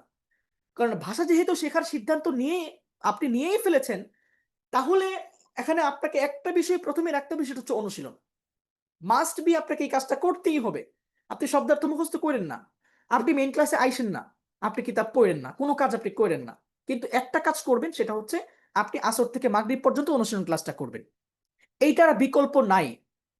আপনি এইটা না করে বাকি 3টা করেন, খুব ভালো করে করেন, তারপর আপনার ফায়দা হবে না। কিন্তু এই একটা ক্লাস আপনি যেটা করবেন, এইটা আপনাকে সৃজনশীল করে তুলবে। আপনার ভাষার মধ্যে একটা মানে প্রাণবন্ত একটা জীবন নিয়ে আসবে আপনি যদি এই আসর থেকে মাগরিব পর্যন্ত ক্লাসটা করেন। এই হচ্ছে আমাদের মূল 4টা কার্যক্রম। কার্যক্রমের সময়সূচি: সপ্তাহে 4 দিন মেইন ক্লাস, শনি, সোম, মঙ্গল, বৃহস্পতি, এবং প্রতিদিন তো সময়টা বলেই দিলাম কোন সময় থেকে কোন সময় ক্লাস হবে। আমাদের মেইন ক্লাসগুলো হচ্ছে 1 ঘন্টা সময়ব্যাপী অনুষ্ঠিত হয়, এবং কখনো কখনো এটা প্লাস হয়, মাইনাস হয় না। 1 ঘন্টা থেকে মাইনাস হয় না, এটা প্লাস হয়। 1 ঘন্টা থেকে সোয়া 1 ঘন্টা হয়, 1 ঘন্টা 20 মিনিট কখন হয়, এটা ডিমান্ডের উপর নির্ভর করে যে আমাদের ক্লাসটা কি ডিমান্ড করছে, ওইটার উপর নির্ভর করছে। ওখানে আবার কেউ আপত্তি করতে পারবেন না যে 1 ঘন্টা ক্লাস হয়েছে আর করা যাবে না। এটা কিন্তু আমি আপনার একার দিকে তাকিয়ে করতে পারবো না। ক্লাস যেটা ডিমান্ড করবে আমাকে সেই দিকে যেতে হবে, এবং সেটার অথরিটি কিন্তু প্রতিষ্ঠান রাখে। তো প্রতিষ্ঠান এখানে ক্লাসটা কন্টিনিউ হতে পারে, আপনি পরবর্তী রেকর্ড দেওয়া হবে, ইনশাআল্লাহ রেকর্ড দেখে নেবেন। এই হচ্ছে আমাদের ক্লাসের কার্যক্রমের সময়সূচি। আশা করি বিষয়গুলো মোটামুটি ক্লিয়ার। তারপরেও যদি কোনো কোশ্চেন থাকে, কোনো বিষয়ে কোনো প্রশ্ন থাকে, এটা ইনশাআল্লাহ আমাদের হোয়াটসঅ্যাপে করলে আমাদের উস্তাজ এবং উস্তাজা যারা আপনাদের সাথে যোগাযোগ করেছেন, তারা ইনশাআল্লাহ রেসপন্স করে উত্তর দিয়ে দিবেন। এবার আসেন একটা ফাইনাল কথায় যাই আমরা। এই কোর্সটি কি আপনার করা উচিত হবে কিনা? যে কোনো বিষয় সিদ্ধান্ত নেওয়ার পূর্বে আপনাকে কিছু বিষয় ক্লিয়ার হওয়া প্রয়োজন, কিছু প্রশ্নের উত্তর জানা প্রয়োজন। এতে করে আপনি খুব সহজে একটি সঠিক সিদ্ধান্ত নিতে পারবেন। প্রত্যেকটা ক্ষেত্রেই, জীবনের যে কোনো কাজেই হোক, পড়াশোনা হোক, চাকরি বাকরি হোক, ব্যবসা বাণিজ্য হোক, যে কোনো কাজেই হোক, আপনি যখন একটা সিদ্ধান্ত নিতে যাচ্ছেন, ওইটা কি আপনার করা উচিত নাকি না, তার আগ পরের কয়েকটা কোশ্চেন আপনি নিজেকে করেন। ওই অ্যান্সার গুলো আবার নিজেকে করেন, আপনি একটা সঠিক সিদ্ধান্ত পেয়ে যাবেন। আসেন প্রশ্নগুলোকে আমরা একটু মোটামুটি দেখার চেষ্টা করি। স্টেপ 1, প্রথমেই নিজেকে জিজ্ঞাসা করুন, আরবি ভাষা না পারার কারণে আপনি লাইফে কোন কোন জায়গায় পিছিয়ে পড়ছেন। এই মুহূর্তটাতে এখনো ক্রমাগত পিছিয়ে পড়ছেন। আরবি ভাষা না পারার কারণে লাইফে আপনি কোন কোন ক্ষেত্রটাতে কি করছেন, পিছিয়ে পড়ছেন। এইটা আপনি খাতায় নোট করেন, লেখেন। 2টা 4টা 5টা 10টা কারণ লেখেন, 10টা বিষয় লেখেন যে আমি এই ক্ষেত্রে আমি পিছিয়ে যাচ্ছি। স্টেপ 2, যদি আপনি আরবি ভাষা জানতেন, তাহলে আপনি আপনার জীবনে কোন কোন জায়গায় এগিয়ে থাকতেন। আপনি তো না পারার কারণে কিছু কিছু বিষয় ক্ষতিগ্রস্ত হয়েছেন, পিছিয়ে পড়েছেন অলরেডি। তো আপনি যদি আরবি ভাষা জানতেন, তাহলে কোন কোন বিষয়গুলো আপনি হয়তো বা অ্যাচিভ করতে পারতেন, কিন্তু আরবি ভাষা না জানার কারণে আপনি সেগুলোকে মিস করেছেন। অথবা আপনি এখনো আপনার আশা আকাঙ্ক্ষা আছে যে আমি ওইটা করতে চাই, এটা করতে চাই, কিন্তু আপনি এখনো পারছেন না। কারণ কি? আপনি আরবি ভাষা জানেন না। আপনি লেখেন, খাতায় এটাকে নোট করেন। খাতায় মানে ৫টা ১০টা বিষয় লেখেন যে আমি এইটা পারছি না, আমি ওইটা পারছি না, আমি এটা করতে পারছি না, এটা করতে পারছি না, এইটা অর্জন করতে পারছি না। কেমন? আপনি এগুলো খাতায় লেখেন। ৩, এই মুহূর্তে ঠিক কি কারণে মনে হচ্ছে আপনার আরবি ভাষা শেখাটা প্রয়োজন? মানে লাইফের এত লম্বা একটা সময় আপনি পাড়ি দিয়ে ফেলেছেন, এতদিন পর্যন্ত আপনি আরবি ভাষাটা শিখলেন না। আজকের এই দিনে এসে ঠিক কি কারণে, কোন উদ্দেশ্যে আপনার মনে হচ্ছে যে এই ভাষাটা আমি শিখতে চাই, ওই বিষয়টা খাতায় একদম ক্লিয়ারলি লেখেন। মানে লুকোচুরি করবেন না নিজের সাথে। যে আমি এই কারণে বা আমি জানি না, না এটা হতে পারে না। ভাই আপনি তো একটা মানে আপনার সেন্স আছে। আপনি তো মানে একটা মানুষ, আপনার বিবেক আছে, বুদ্ধি আছে, চিন্তা ভাবনা করার শক্তি আছে। তা আপনি এটা এমনি, এমনি ছেড়ে দিবেন না। আপনি নিজেকে বলেন যে আমি আসলে এই মুহূর্তে আমার কেন মনে হলো যে আরবি ভাষা শেখা প্রয়োজন? আমার কি দুনিয়াতে আর কোন কাজ নাই? মানে আমি কি এতই মানে অবসর হয়ে গেছি আরবি ভাষা শিখতে হবে আমাকে? আর যদি শিখতেই হয় আমি কেন শিখবো? এই প্রশ্নটা নিজেকে করেন এবং অ্যান্সারটা খাতায় লিখেন। এই ৩ টা স্টেপ আপনি খাতায় যদি উত্তর লিখতে পারেন, আমার কাছে মনে হয় আপনি একটা সঠিক সিদ্ধান্ত নিতে পারবেন যে এই কোর্সটা কি আপনার জন্য করা উচিত হবে নাকি না? আপনি কি আসলে এই কোর্সটা মানে করলে ভালো হবে নাকি না? এই প্রশ্নের উত্তরটা আপনি ইনশাআল্লাহ পেয়ে যাবেন। আমি আপনাকে উত্তর দেওয়ার প্রয়োজন হবে না। আমি আপনাকে পথটা দেখিয়ে দিলাম। কারণ আমরা পিছনে বিগত যে আলোচনাগুলো করলাম, মোটামুটি আমাদের ক্লাসের কার্যক্রম, সিলেবাস, আমাদের যেই নেসাবে আমরা পড়াচ্ছি, ওই নেসাবের যেই ভিশন, মিশন, ওটার যে লক্ষ্য উদ্দেশ্য, হ্যাঁ? আ এবং এখানে যে কোর্স কারিকুলাম সবগুলো বিষয় নিয়ে যে আলোচনা করা হলো, এই পুরো বিষয়টার অ্যান্সারটা আপনি পেয়ে যাবেন এই যে এই পৃষ্ঠাটার মধ্যে এসে। ঠিক আছে? আসেন। কোর্স ফি, আমাদের কোর্স ফি স্ট্রাকচার হলো ভর্তি ফি হচ্ছে মাত্র ৳৪৯০ মাসিক ফি হলো ৳৯৯০ মিড টার্ম পরীক্ষার ফি ৳২৫০ অর্থাৎ ৬ মাস পর অর্ধবার্ষিক যে পরীক্ষাটা অনুষ্ঠিত হবে ৩ দিনব্যাপী, ওটাতে একটা পরীক্ষার ফি প্রদান করতে হয় এবং ফাইনাল এক্সাম ফি লাস্ট আমরা যখন যে পরীক্ষাটা নিয়ে আমরা আপনাদেরকে সার্টিফিকেশন করব, সেই পরীক্ষার ফি হচ্ছে ৳৫০০। ভর্তির সময় ম্যানেজমেন্ট সিস্টেম ফি ৳৬০০ একবার ১ বছরের জন্য। মানে ১ বছরের জন্য আপনি একবার প্রদান করলেই হবে। ঠিক আছে? ভর্তির সময় ম্যানেজমেন্ট সিস্টেম ফি ৳৬০০ আ একবার ১ বছরের জন্য। মানে আমাদের একটা ম্যানেজমেন্ট সিস্টেম আছে ERP সফটওয়্যার, যেটার মাধ্যমে আপনার সার্বিক কার্যক্রমগুলো আমরা ম্যানেজ করে থাকি। তো ওইটার জন্য একটা মান্থলি কস্ট আছে, সেটা আমরা ১ বছরেই একবারে নিয়ে নেই ৳৬০০, পরে আর প্রদান করতে হয় না। তো এই হচ্ছে আমাদের ভর্তি ফি, মাসিক ফি এবং আমাদের যাবতীয় যে খরচ আছে, এর বাহিরে আমাদের কোনো হিডেন চার্জ বা কোনো কিছু, কোনো খরচপাতি কোনো কিছু নাই। আচ্ছা, এবার আসেন একটা গুরুত্বপূর্ণ বিষয় আলোচনা করি। অনেকগুলো বিষয় তো বললাম, এটাও একটা গুরুত্বপূর্ণ বিষয়। যে অনলাইনে আমরা যারা বিভিন্ন বিষয় মানে অনেক শখ নিয়ে, আশা আকাঙ্ক্ষা নিয়ে একটা কার্যক্রম করতে যাই, একটা কোর্স করতে যাই।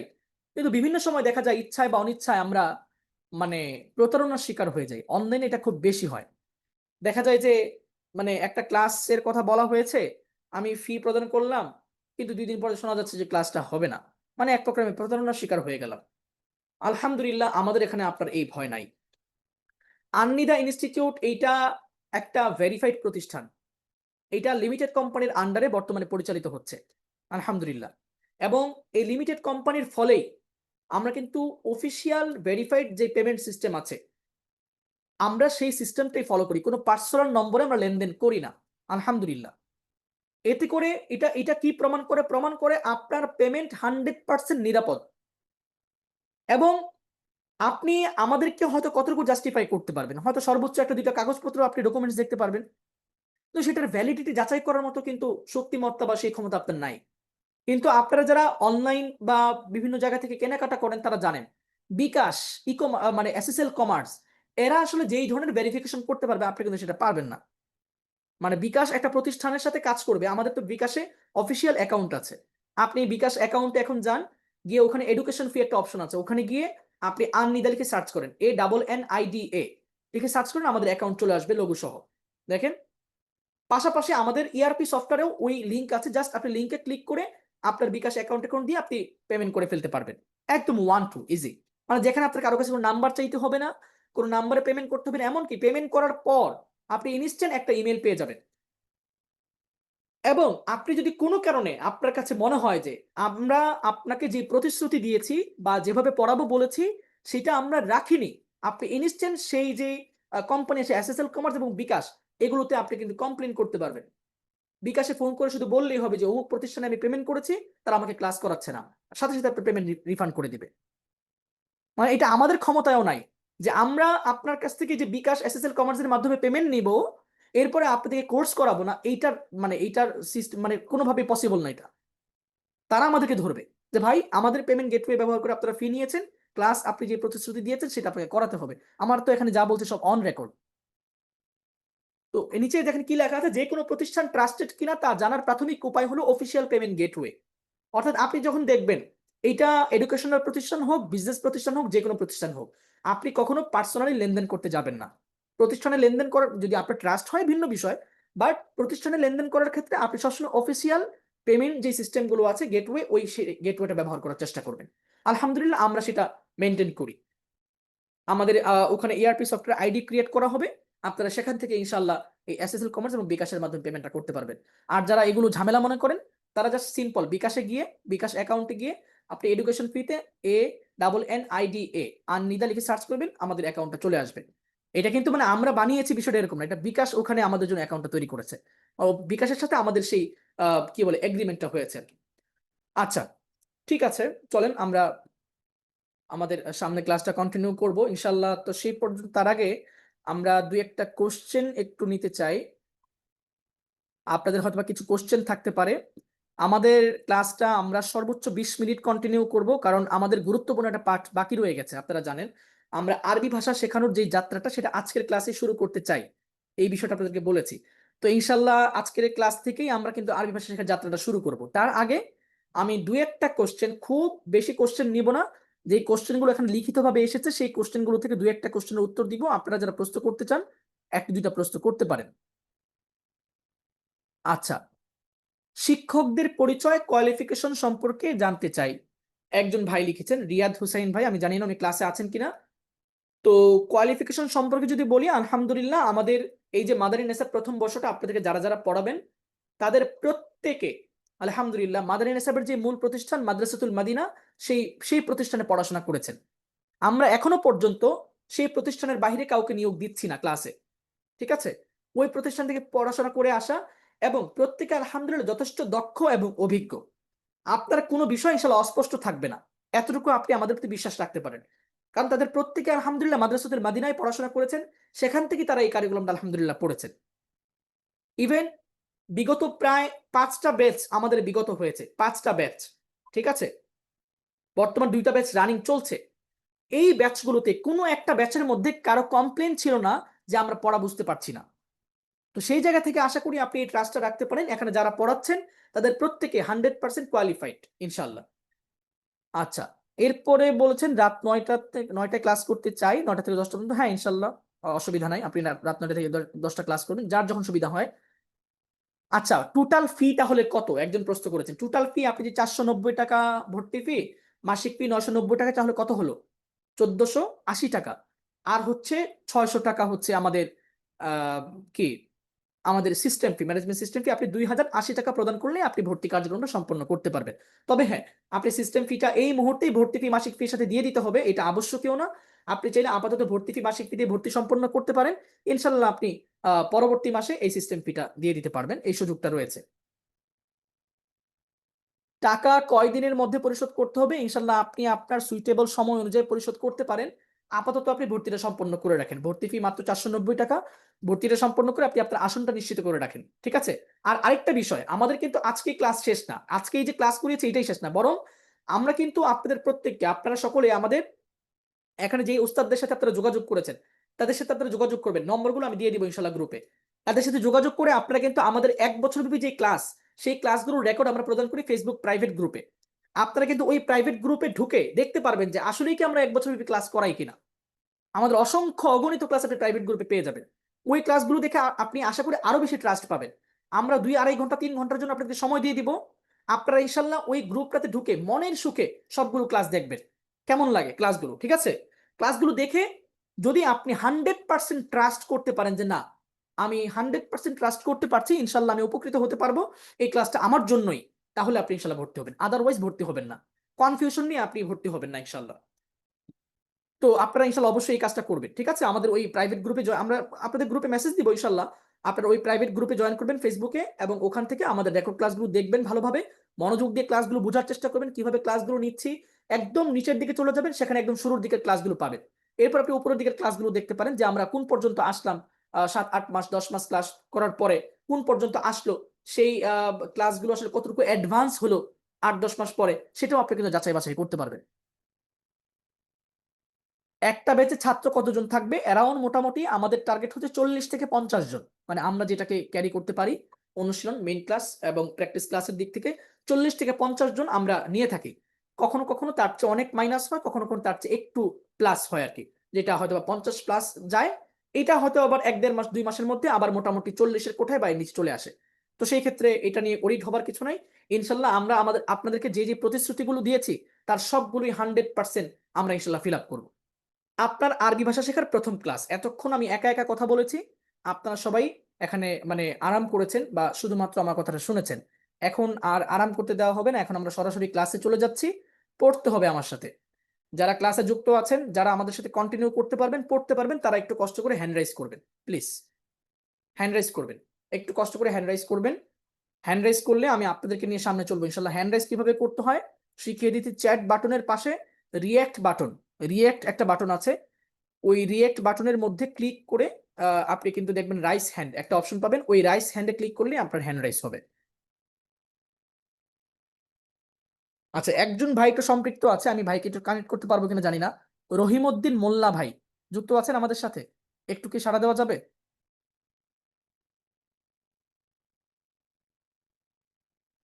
আমি ভাইকে পারমিশন দিচ্ছি আনমিউট করার জন্য, একটু যদি আনমিউট করতেন খুশি হব। রহিমউদ্দিন মোল্লা ভাই শুনতে পাচ্ছেন? আশা করি তো শুনতে পারার কথা।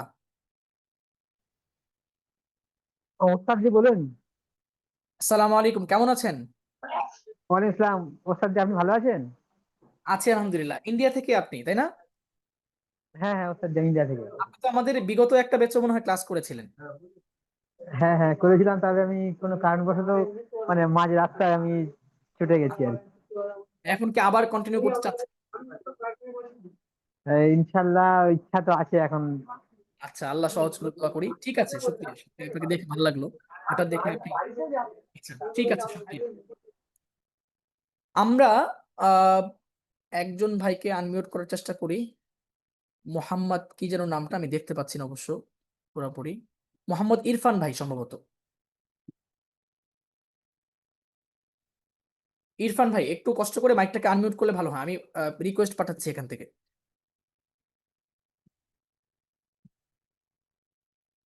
শোনা যাচ্ছে আমাকে? আচ্ছা, ভাই মানে শুনতে পাচ্ছেন। সাইফুর রহমান ভাই শুনতে পাচ্ছেন? ইরফান ভাই। আসসালামু আলাইকুম রহমতুল্লাহ। রাহমাতুল্লাহি ওয়া বারাকাতুহু। চলুন আমরা ইনশাল্লাহ আমাদের আজকের প্রথম আরবি ভাষা শেখার প্রথম ক্লাসটা আজকে আমরা নিচ্ছি, কি বলেন? ঠিক আছে, মানে আমরা জি জি ইনশাআল্লাহ। আরবি ভাষা শেখার জন্যই উপস্থিত হয়েছি। এত এত আলোচনা শুনলাম, একটু শিখতে পারলাম না, তাহলে তো হলো না। হলো, ক্লাসের সৌন্দর্যটা থাকলো না তো। আজকের ক্লাসটাতে এত সময় দিলাম, এত সময় ইনভেস্ট করলাম, কিছু বিষয় যদি শিখে নাই যেতে পারি তাহলে কেমনে হবে? চলেন, আমি প্রথমেই আপনাদেরকে কিছু শব্দার্থ শিখাবো। এই শব্দার্থগুলোর মাধ্যমে ইনশাল্লাহ আমাদের আরবি ভাষা শেখার যাত্রা শুরু হবে। চলুন আমি পড়ছি, ইনশাল্লাহ ইরফান ভাই আমার সাথে পড়বেন। মাইকটাকে মিউট করা যাবে না, মাইক মিউট করলে কিন্তু আপনি আবার কথা বলতে পারবেন না, আপনাকে আবার আনমিউট করতে হবে আমার। জি, ইরফান ভাই আমি পড়ছি, ইনশাল্লাহ আপনি আমার সাথে পড়ার চেষ্টা করবেন, কেমন? জি বিসমিল্লাহ। ইনশাআল্লাহ। কিতাবুন একটি বই। কিতাবুন একটি বই। কিতাবুন একটি বই। কিতাবুন একটি বই। আচ্ছা, আরেকটা বিষয় মনে হয় বলে নেওয়া ভালো, মানে অনেকে কি ক্লান্ত হয়ে গেছেন আমি জানি না, আমি কিন্তু 1 ঘন্টা কথা বলেছি আপনাদের সাথে, নাকি? হ্যাঁ, ক্লান্ত হই নাই আলহামদুলিল্লাহ, এবং আরো 1 ঘন্টা আমি চলতে পারবো, এতটুকু এনার্জি আছে কমাস কম। তো আপনারা কি আমার সাথে একটু চলতে পারবেন না 30টা মিনিট? ইনশাআল্লাহ ইনশাআল্লাহ। হ্যাঁ, মানে আমরা আমরা তো মানে মোটামুটি অধিকাংশ যারা শহরে যারা বিশেষ করে 10টা 11টা মোটামুটি বাজে তো রাত্রে ঘুমাতে। আজকের জন্য না হয় আমরা একটু 20-30টা মিনিট কনসিডার করলাম, নাকি? একটা ডিফারেন্ট ক্লাস, সুন্দর একটা ক্লাস উপস্থিত হয়েছি, শেষ পর্যন্ত উপস্থিত থাকি ইনশাল্লাহ। সবাই মনোযোগ দিয়ে ক্লাসটা করব। আমি সর্বোচ্চ 30 মিনিটের মধ্যে শেষ করব। লাস্ট আমি যে উপহারের কথাটা বললাম ওইটা বলে সর্বোচ্চ 30 মিনিটের মধ্যে আমি শেষ করব। আমি আশা করি আপনারা একটু আমাকে সঙ্গ দিবেন ইনশাল্লাহ। চলেন ইরফান ভাই, বিসমিল্লাহির রহমানির রহিম। কিতাবুন একটি বই, কিতাবুন একটি বই, কলামুন একটি কলম।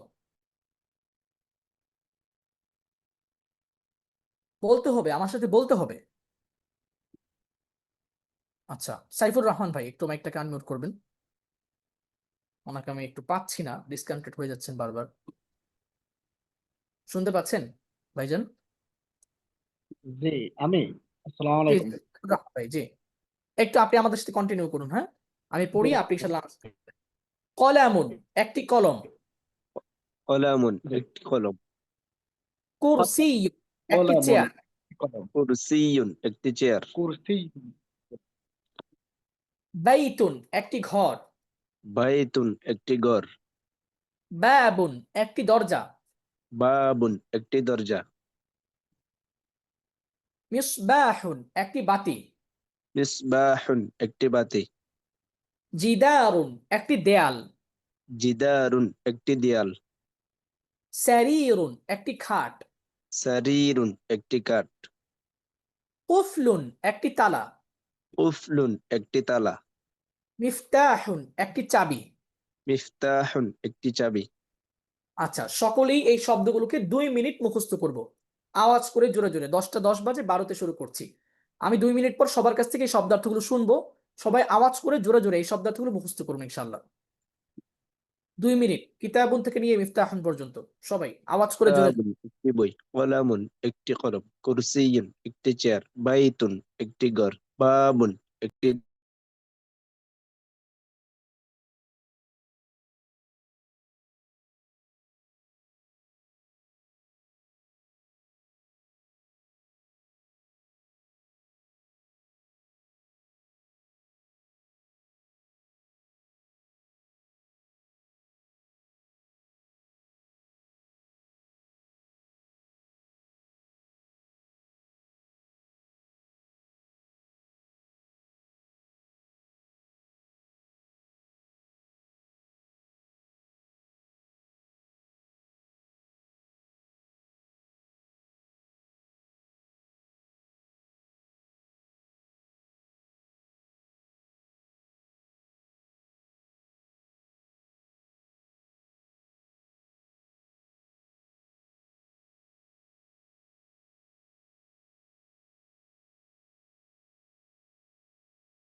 আওয়াজ করে পড়তে হবে, মনোযোগ দিয়ে পড়তে হবে। আপনি এটা ভাবার সুযোগ নেই ডেমো ক্লাস আমি পড়বো না।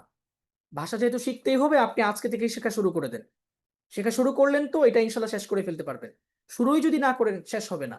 আওয়াজ করে জোরে জোরে পড়েন। আর 30 সেকেন্ড পড়বো আমরা, জি।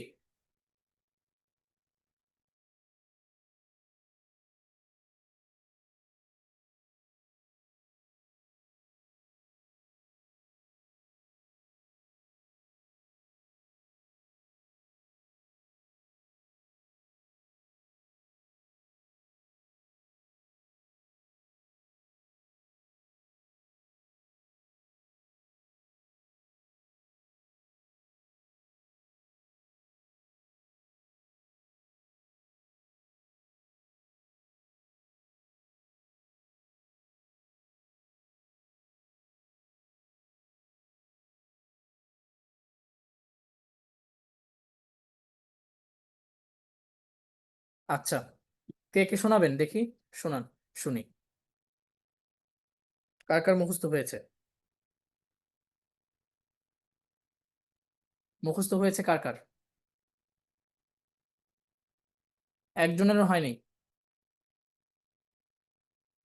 জি, যাদের হয়েছে মাইকটাকে আনমিউট করে শোনান। হুম, আমার হয়েছে। জি, বলেন বলেন।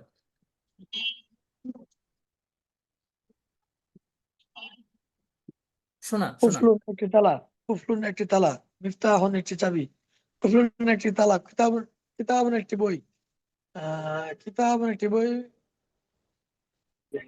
সিরিয়াল সিরিয়াল ছাড়া তো বললে হবে না।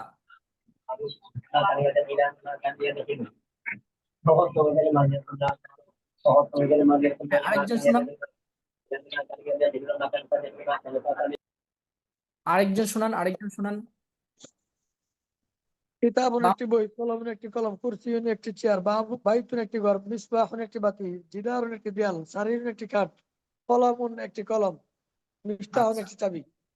মানে সিরিয়াল মেনটেন না করতে পারলে আপনি মুখস্থ করেছেন, মাশাআল্লাহ, শুকরিয়া। আচ্ছা, আমরা দ্বিতীয় ভাগের শব্দার্থগুলো পড়বো। আমাদের সাথে আমরা আরেকজন ভাইকে সম্পৃক্ত করছি। এতক্ষণ পড়ছিলেন, আহ, কে পড়ছিলেন যেন এতক্ষণ? আচ্ছা, সাইফুর রহমান ভাই চলেন, আপনাকে আগে সম্পৃক্ত করেছিলাম, যদিও আগের জন উনি আনমিউট করে ফেলেছিলেন, এই জন্য ওনাকে নিয়ে চলেছি। সাইফুর রহমান ভাই শুনতে পাচ্ছেন? জি, জি চলুন আমরা কন্টিনিউ করি। জি আমাদের আসসালামু আলাইকুম। অস্তাতুন একটি বিদ্যালয়, মাদ্রাসাতুন একটি বিদ্যালয়। একটু আওয়াজ করে ক্লিয়ারলি বলতে হবে, হ্যাঁ। মাদ্রাসাতুন একটি বিদ্যালয়, জি মাদ্রাসাতুন একটি বিদ্যালয়। সাব্বুরাতুন একটি বোর্ড, সাব্বুরাতুন একটি বোর্ড। মিসতরাতুন একটি রুলার, মিসতরাতুন একটি রুলার। হাকিবাতুন একটি ব্যাগ, হাকিবাতুন একটি ব্যাগ। কুররাসাতুন একটি খাতা, কুররাসাতুন একটি খাতা।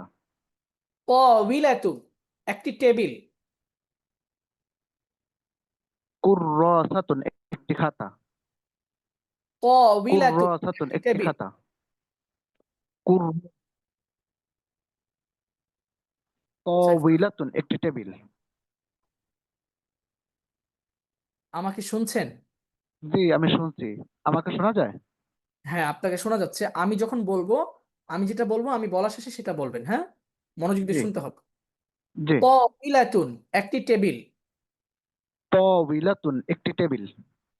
হুজরাতুন একটি কক্ষ, হুজরাতুন একটি কক্ষ। নাফিদাতুন একটি জানালা, নাফিজাতুন একটি জানালা। সাআতুন একটি ঘড়ি, সাআতুন একটি ঘড়ি। মিযাল্লাতুন একটি ছাতা। মিযাল্লাতুন একটি ছাতা। আচ্ছা, সকলেই 2 মিনিট শব্দার্থগুলোকে মুখস্থ করি, এরপরে ইনশাল্লাহ আমরা বাক্য গঠনে চলে যাচ্ছি, ঠিক আছে? সবাই একটু আওয়াজ করে জোরে জোরে পড়বেন। মাদ্রাসাতুন একটি মাদ্রাসা একটি বিদ্যালয়। মাদ্রাসাতুন একটি বিদ্যালয়। সাব্বুরাতুন একটি দেয়াল। সাব্বুরাতুন একটি 2টা মিনিট দেয়াল। আওয়াজ করে শব্দার্থ মুখস্থ করুন, সবাই সবাই। সাব্বুরাতুন একটি দেয়াল। সাব্বুরাতুন একটি দেয়াল। মাদ্রাসাতুন একটি মাদ্রাসা। সাব্বুরাতুন একটি আম, সাব্বুরাতুন একটি বোর্ড। একটি বোর্ড একটি বোর্ড। মিসতরাতুন মিসতরাতুন একটি রুলার। সাব্বুরাতুন একটি বোর্ড। সাব্বুরাতুন একটি বোর্ড। সাব্বুরাতুন একটি বোর্ড। সাব্বুরাতুন একটি বোর্ড। মিসতরাতুন একটি রুলার। মিসতরাতুন একটি রুলার। মিসতরাতুন একটি রুলার। মিসতরাতুন একটি রুলার। আর হাকিবাতুন একটি ব্যাগ। হাকিবাতুন একটি মিসতরাতুন একটি রুলার। হাকিবাতুন একটি ব্যাগ। কুররাসাতুন একটি খাতা। কুররাসাতুন একটি খাতা। মাদ্রাসাতুন একটি বিদ্যালয়। এবার মিসতরাতুন একটি রুলার। এরপরে দিয়া সাব্বুরাতুন একটি বোর্ড। এবার মিসতরাতুন একটি রুলার। হাকিবাতুন একটি ব্যাগ। কুররাসাতুন একটি খাতা। তাওবিলাতুন একটি টেবিল। তাওবিলাতুন একটি টেবিল। তাওবিলাতুন একটি টেবিল। হুজরাতুন একটি কক্ষ। হুজরাতুন একটি কক্ষ। নাফিজাতুন একটি জানালা। নাফিজাতুন একটি জানালা। নাফিজাতুন একটি জানালা। সাআতুন একটি ঘড়ি। মিজাল্লাতুন মিজাল্লাতুন একটি ছাতা। মিজাল্লাতুন একটি ছাতা। মাদ্রাসাতুন একটি বিদ্যালয়। এরপরে যাইয়া সাব্বুরাতুন একটি বোর্ড। মিসতরাতুন একটি রুলার। এরপরে যাইয়া সাআতুন একটি ঘড়ি। হয়ে গেল। হাকিবাতুন কুদরাতুন আচ্ছা, হাকিবাতুন। ঠিক আছে, ঠিক আছে, শুক্রিয়া, শুক্রিয়া। এই মুহূর্তে আমরা ইনশাল্লাহ শব্দের প্রকার ও ব্যবহারে চলে যাচ্ছি। অর্থাৎ ইতিমধ্যে আমরা আরবি ভাষার 20টি শব্দার্থ পড়ে ফেলেছি, আলহামদুলিল্লাহ। বলেন আলহামদুলিল্লাহ। মিউট করে ফেলেছেন সাইফুর রহমান ভাই, আনমিউট করবেন। জি জি, আলহামদুলিল্লাহ। তো আমরা ইতিমধ্যে কি করেছি? আরবি ভাষার 20টি শব্দার্থ পড়েছি। এই মুহূর্তে আমরা এই যে 20টি শব্দার্থ পড়লাম, কিতাবুন, কলামুন, মাদ্রাসাতুন, কুররাসাতুন, হ্যাঁ, বিভিন্ন শব্দার্থ পড়লাম। এই শব্দগুলো দিয়ে আমরা এই মুহূর্তে আরবি বাক্য গঠন করতে যাচ্ছি। তার পূর্বে আমাদেরকে একটু আরবি শব্দের প্রকার ও ব্যবহার সম্পর্কে জানতে হবে। আরবি ভাষায় শব্দ দুই প্রকার। কয় প্রকার? শব্দ দুই প্রকার। এক, গুলতা মুক্ত। দুই, গুলতা যুক্ত। মাইক মিউট করলে তো হবে না। আশরাফুল ইসলাম ভাই একজনকে দেখতে পাচ্ছি, একটু মাইকটাকে আনমিউট করবেন। জি, আসসালামু আলাইকুম। ওয়ালাইকুম আসসালাম। একটু আমার সাথে কন্টিনিউ করলে ভালো হয়। হ্যাঁ, আমি কনফার্ম হতে ইনশাআল্লাহ হচ্ছে। ইনশাআল্লাহ। শব্দের প্রকার ও ব্যবহার।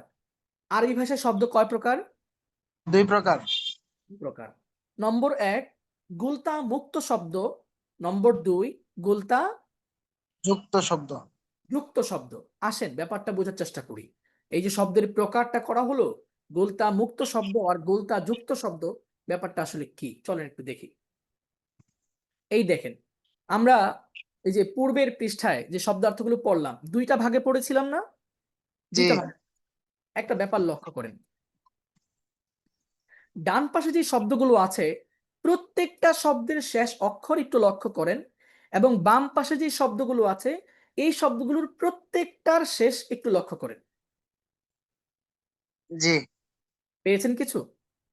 জি আচ্ছা, পেয়েছি। এটা কিন্তু কাকতালীয় না বা অনিচ্ছাকৃত না। অনিচ্ছাকৃত না। আমি তো দুইটাকে মিলিয়ে ঝিলিয়ে দিতে পারতাম, কিতাবুন সাব্বুরাতুন কলামুন মাদ্রাসাতুন, এভাবে দিতে পারতাম না? পারতাম। কিন্তু এইটা এভাবে দিলে আপনার জন্য কষ্ট হতো, আপনি বুঝতে পারতেন না। আমি কি করেছি? এই জন্য সেপারেট করেছি এটাকে। কারণ গুলতা মুক্ত এটা হচ্ছে এক প্রকার শব্দ, এটার ব্যবহার একরকম। গুলতা যুক্ত শব্দ এটা হচ্ছে এক প্রকারের শব্দ, এটার ব্যবহার আরেক রকম। এই জন্য শব্দগুলোকে পৃথকভাবে দেওয়া হয়েছে। প্রথম ভাগে যে শব্দগুলো আছে এই ভাগের শব্দগুলোর প্রত্যেকটা শব্দ গুলতা মুক্ত শব্দ, অর্থাৎ শব্দগুলোর শেষে কোনো গুলতা নাই। একটা শব্দের শেষে তা থাকলেও সেটা গুলতা না, লম্বা তা। ঠিক কিনা? জি দ্বিতীয় ভাগে যে শব্দগুলো আমরা পাচ্ছি প্রত্যেকটা শব্দের শেষে গুলতা যুক্ত। খেয়াল করেছেন? জি জি তো আমরা জানতে পারলাম আরবি ভাষার শব্দ কয় প্রকার? দুই দুই প্রকার। প্রকার। কি কি? এক নম্বর, গুলতা যুক্তা মুক্ত। এক নম্বর গুলতা মুক্ত। দুই নম্বর, গুলতা যুক্ত। দুই নম্বর গুলতা যুক্ত। ওকে, তো যেহেতু শব্দ দুই প্রকার তাহলে তার ব্যবহার কয় প্রকার হবে? দুই প্রকার হবে। দুই প্রকার হবে। অর্থাৎ প্রথম ভাগের যে শব্দগুলো পড়লাম সেগুলো দিয়ে যখন আমরা বাক্য গঠন করব আমাদের ব্যবহার একরকম হবে। আবার দ্বিতীয় ভাগে যে শব্দগুলো পড়লাম সেগুলো দিয়ে যখন আমরা বাক্য গঠন করব সেগুলোর ব্যবহার আরেক রকম হবে। ঠিক আছে, চলেন দেখি। শব্দের মাধ্যমে বাক্য গঠনের পদ্ধতি। আমরা যে 20টি শব্দ পড়েছি এই 20টি শব্দের মাধ্যমে এই মুহূর্তে আমরা আরবি বাক্য গঠন করব। তো এই 20টি শব্দ দ্বারা আরবি বাক্য গঠন করার জন্য প্রথমেই আমাদেরকে আরো ছোট্ট ছোট্ট 4টি শব্দ শিখে নিতে হবে। ঠিক আছে, চলেন জি। আমি পড়ছি, আমার সাথে আপনিও পড়ুন। হাযা, হাযিহি এটি। হাযা হাযিহি এটি। হাযা, হাযিহি এটি। হাযা হাযিহি এটি। যালিকা, তিলকা সেটি। যালিকা তিলকা সেটি। যালিকা, তিলকা সেটি। যালিকা তিলকা সেটি। আচ্ছা, আলহামদুলিল্লাহ, আমরা আরো ছোট্ট 4টি শব্দ শিখে নিলাম। এই 4টি শব্দের মাধ্যমেই মূলত আমাদের আরবি বাক্য গঠন করার যাত্রাটা শুরু হবে। অর্থাৎ এক কথায় যদি আমি বলি আমার আরবি বলার যাত্রাটা শুরু হবে। ঠিক আছে, জি কিন্তু একটা প্রশ্ন হলো এই যে ইতিপূর্বে আমরা যে শব্দগুলো পড়ে আসতাম আমরা দেখতে পাচ্ছি এই যে একটা শব্দ একটা অর্থ, একটা শব্দ একটা অর্থ, ঠিক কিনা? মানে জি একটা আরবি শব্দ একটা অর্থ। বাট আপনি এখানে যদি একটু লক্ষ্য করেন এই হাদা হাদিহি কয়টা শব্দ এখানে? দুইটা। অর্থ কয়টা? একটি। এখানে দেখেন যালিকা, তিলকা কয়টা শব্দ আরবিতে? দুইটা শব্দ। তিনটা। বাংলা? একটি। একটি। এটা কিন্তু একটা প্রশ্ন যে আমরা তো একটু আগেই পড়ে আসলাম একটা শব্দ একটা অর্থ, কিন্তু এখানে দুইটা দুইটা করে শব্দ 4টা আর বাংলা অর্থ হচ্ছে একটা একটা করে 2টা। এটা মানে গুরুত্বপূর্ণ প্রশ্ন না একটা, নাকি? জি জি উত্তরটা কি হবে? উত্তরটা ইতিমধ্যে 50% আপনি জানেন। উত্তরটা ইতিমধ্যে 50% কি আপনি জানেন। চলেন আর বাকি 50% আমি দিয়ে দিই। বাকি 50% হচ্ছে এই যে আমাদের বাংলা ভাষায় শব্দের মধ্যে কোনো পার্থক্য নাই। আছে? মসজিদ, মাদ্রাসা, বই, খাতা, কলম, কোথাও কোনো পার্থক্য আছে? নাই। না। আরবি ভাষায় যেহেতু শব্দের পার্থক্য আছে আমরা ইতিমধ্যে জেনেছি যে গুলতা মুক্ত শব্দ, গুলতা যুক্ত শব্দ। সুতরাং আমরা যেমন এটি একটি মসজিদ এটি একটি মাদ্রাসা চাইলেই বলতে পারি, কিন্তু আরবিতে কিন্তু এটি হবে দুইটা। কয়টা? দুইটা। দুইটা। কেন? আরবিতে শব্দ দুই প্রকার। আপনি যখন বলছেন এটি একটি বই, তখন আসলে বইয়ের আরবি কি? কিতাবুন। কিতাবুন শব্দ গোলতা মুক্ত, সেখানে আপনি এক শব্দ দিয়ে বাক্যটা বলতে হবে। আপনি যখন বলছেন খাতা, খাতা আরবি হচ্ছে কুররাসাতুন, ওখানে গোলতা যুক্ত শব্দ চলে আসছে, ওটার ব্যবহার আরেকটা করতে হবে। ঠিক এই কারণেই কিন্তু আরবিতে এটিও দুইটা, সেটিও দুইটা। ঠিক আছে? হাদা জি হাদি তার অর্থই এটি, এখানে ঠিকই আছে, ভুল নাই, কিন্তু ব্যবহার ক্ষেত্র দুইটা। অর্থ একই, ব্যবহার ক্ষেত্র কয়টা? দুইটা। দুইটা। শব্দের মধ্যে পার্থক্য আছে। চলেন আমরা উদাহরণটা দেখি, তাহলে আরো ক্লিয়ারলি বুঝতে পারবো। এখানে দুইটা লাইন দেওয়া আছে, চলেন প্রথম লাইনের বাক্যগুলো প্রথমে পড়ি। হাদা কিতাবুন, এটি একটি বই। হাযা কিতাবুন, এটি একটি বই। হাদা কিতাবুন, এটি একটি বই। হাযা কিতাবুন, এটি একটি বই। যালিকা কলামুন, সেটি একটি কলম। জি, মাইক মনে হয় মিউট করে ফেলেছেন আপনি আবার। হ্যাঁ হ্যাঁ, এখন ঠিক আছে। যালিকা কলামুন, সেটি একটি কলম। যালিকা কলামুন, সেটি একটি কলম। আচ্ছা, চলুন এবার আমরা দ্বিতীয় লাইনের বাক্যটা পড়ি। হাদিহি সাআতুন, এটি একটি ঘড়ি। হাযিহি সাআতুন, এটি একটি ঘড়ি। তিলকা হুজরাতুন, সেটি একটি কক্ষ। তিলকা হুজরাতুন, সেটি একটি কক্ষ। তিলকা হুজরাতুন, সেটি একটি কক্ষ। তিলকা হুজরাতুন, সেটি একটি কক্ষ। আচ্ছা, দেখেন উত্তরটা অলরেডি পেয়ে গেছেন এখানে, ঠিক কিনা? আরেকটু ডিটেলস বলি। ডিটেলসটা হচ্ছে এই, যখন আমরা তো প্রথম পার্থক্যটা জানি, গুলতা মুক্ত এবং গুলতা যুক্ত, তাই না? এর জি মধ্যে আরেকটা পার্থক্য আছে, সেটা হচ্ছে নিকটবর্তী এবং দূরবর্তী। আপনি জানেন যে আপনার ধরেন একদম কাছেই একটা একটা ধরেন একটা ঘর আছে, আপনি বলবেন যে এটি একটি ঘর। আর আপনার থেকে 8, 10 হাত, 15 হাত, 20 হাত দূরে একটা ঘর আছে, ওইটা হচ্ছে একটা মসজিদ, তখন আপনি কি বলবেন? সেটি একটি মসজিদ, ঠিক কিনা? সেটি হ্যাঁ। একটি মসজিদ। আর যেটা কাছে আছে, যে একটা গড়, একটা বিল্ডিং, তখন কি বলছেন? এটি একটি ঘর। এটি এটি এটি একটি, হাযা। হ্যাঁ হাযা বাইতুন। তো আপনি এটি বলেন, আর দূরে হলে সেটাকে কি বলেন? সেটি বলেন।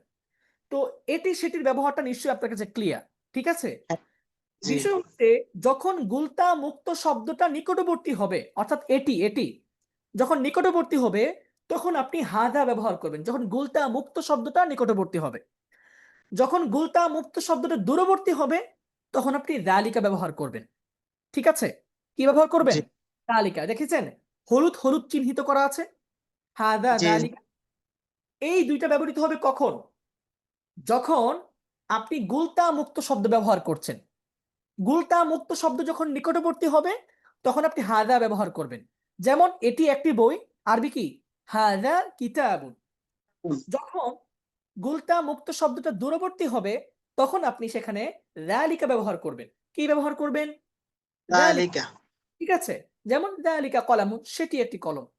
পক্ষান্তরে যখন গুলতা যুক্ত শব্দটা নিকটবর্তী হবে, তখন কি ব্যবহার করবেন? হাদা নাকি হাযিহি। হাদিহি? হাদা ব্যবহার করা যাবে গুলতা যুক্ত শব্দ হলে? না না। না। কি ব্যবহার করতে হবে? হাদিহি। হাদা ব্যবহার করা যাবে না, কেননা গুলতা যুক্ত শব্দ যখন নিকটবর্তী হয়, তখন কি ব্যবহৃত হয়? হাদিহি। ইতিমধ্যে আমরা হাযিহি। যে এটি একটি ঘড়ি, আরবি কি হয়েছে? হাদিহি সাআতুন। আপনি কি কখনো হাযিহি। হাদা সাআতুন এটা কি বলা যাবে? যাবে না। না। কেন? কেননা গুলতা যুক্ত শব্দ যখন নিকটবর্তী হয়, তখন তার সাথে হাদিহি ব্যবহৃত হয়। আর যখন গুলতা যুক্ত শব্দটা দূরবর্তী হয়, তখন সেখানে কি ব্যবহৃত হয়? যালিকা নাকি তিলকা। তিলকা? কি ব্যবহৃত হয়? তিলকা। তিল। আমি কিন্তু মানে ক্লাসের পাশাপাশি আপনার উপস্থিতি রেখে পরীক্ষা করব মাঝে মধ্যে। কি বলেন? হ্যাঁ, আপনি কি হ্যাঁ ক্লাস? আচ্ছা। তো যখন গুলতা যুক্ত শব্দটা দূরবর্তী হবে, তখন কি ব্যবহৃত হবে? তিলকা। আশা করি এই বিষয়গুলো আপনার কাছে ক্লিয়ার। হ্যাঁ, আমি ইনশাআল্লাহ।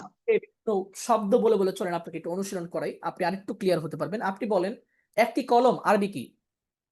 একটি কলম। হ্যাঁ। হাযা কলামুন। একটি, শুধু একটি কলম, শুধু একটি কলম। ও কলামুন। কলাম কি? একটি কলম আরবি? একটি কলম কলামুন। কলাম। আমি যদি বলি এটি একটি কলম, هذا قلم ওকে। একটি দরজা আরবি কি? هذا باب ভুল করে ফেলছেন। একটি, শুধু একটি, শুধু একটি দরজা আরবি কি? باب বাবুন। কি সুন্দর করে বলেন। باب ওকে। আমি যদি বলি এটি একটি দরজা, هذا باب ওকে। একটি কলম আরবি কি?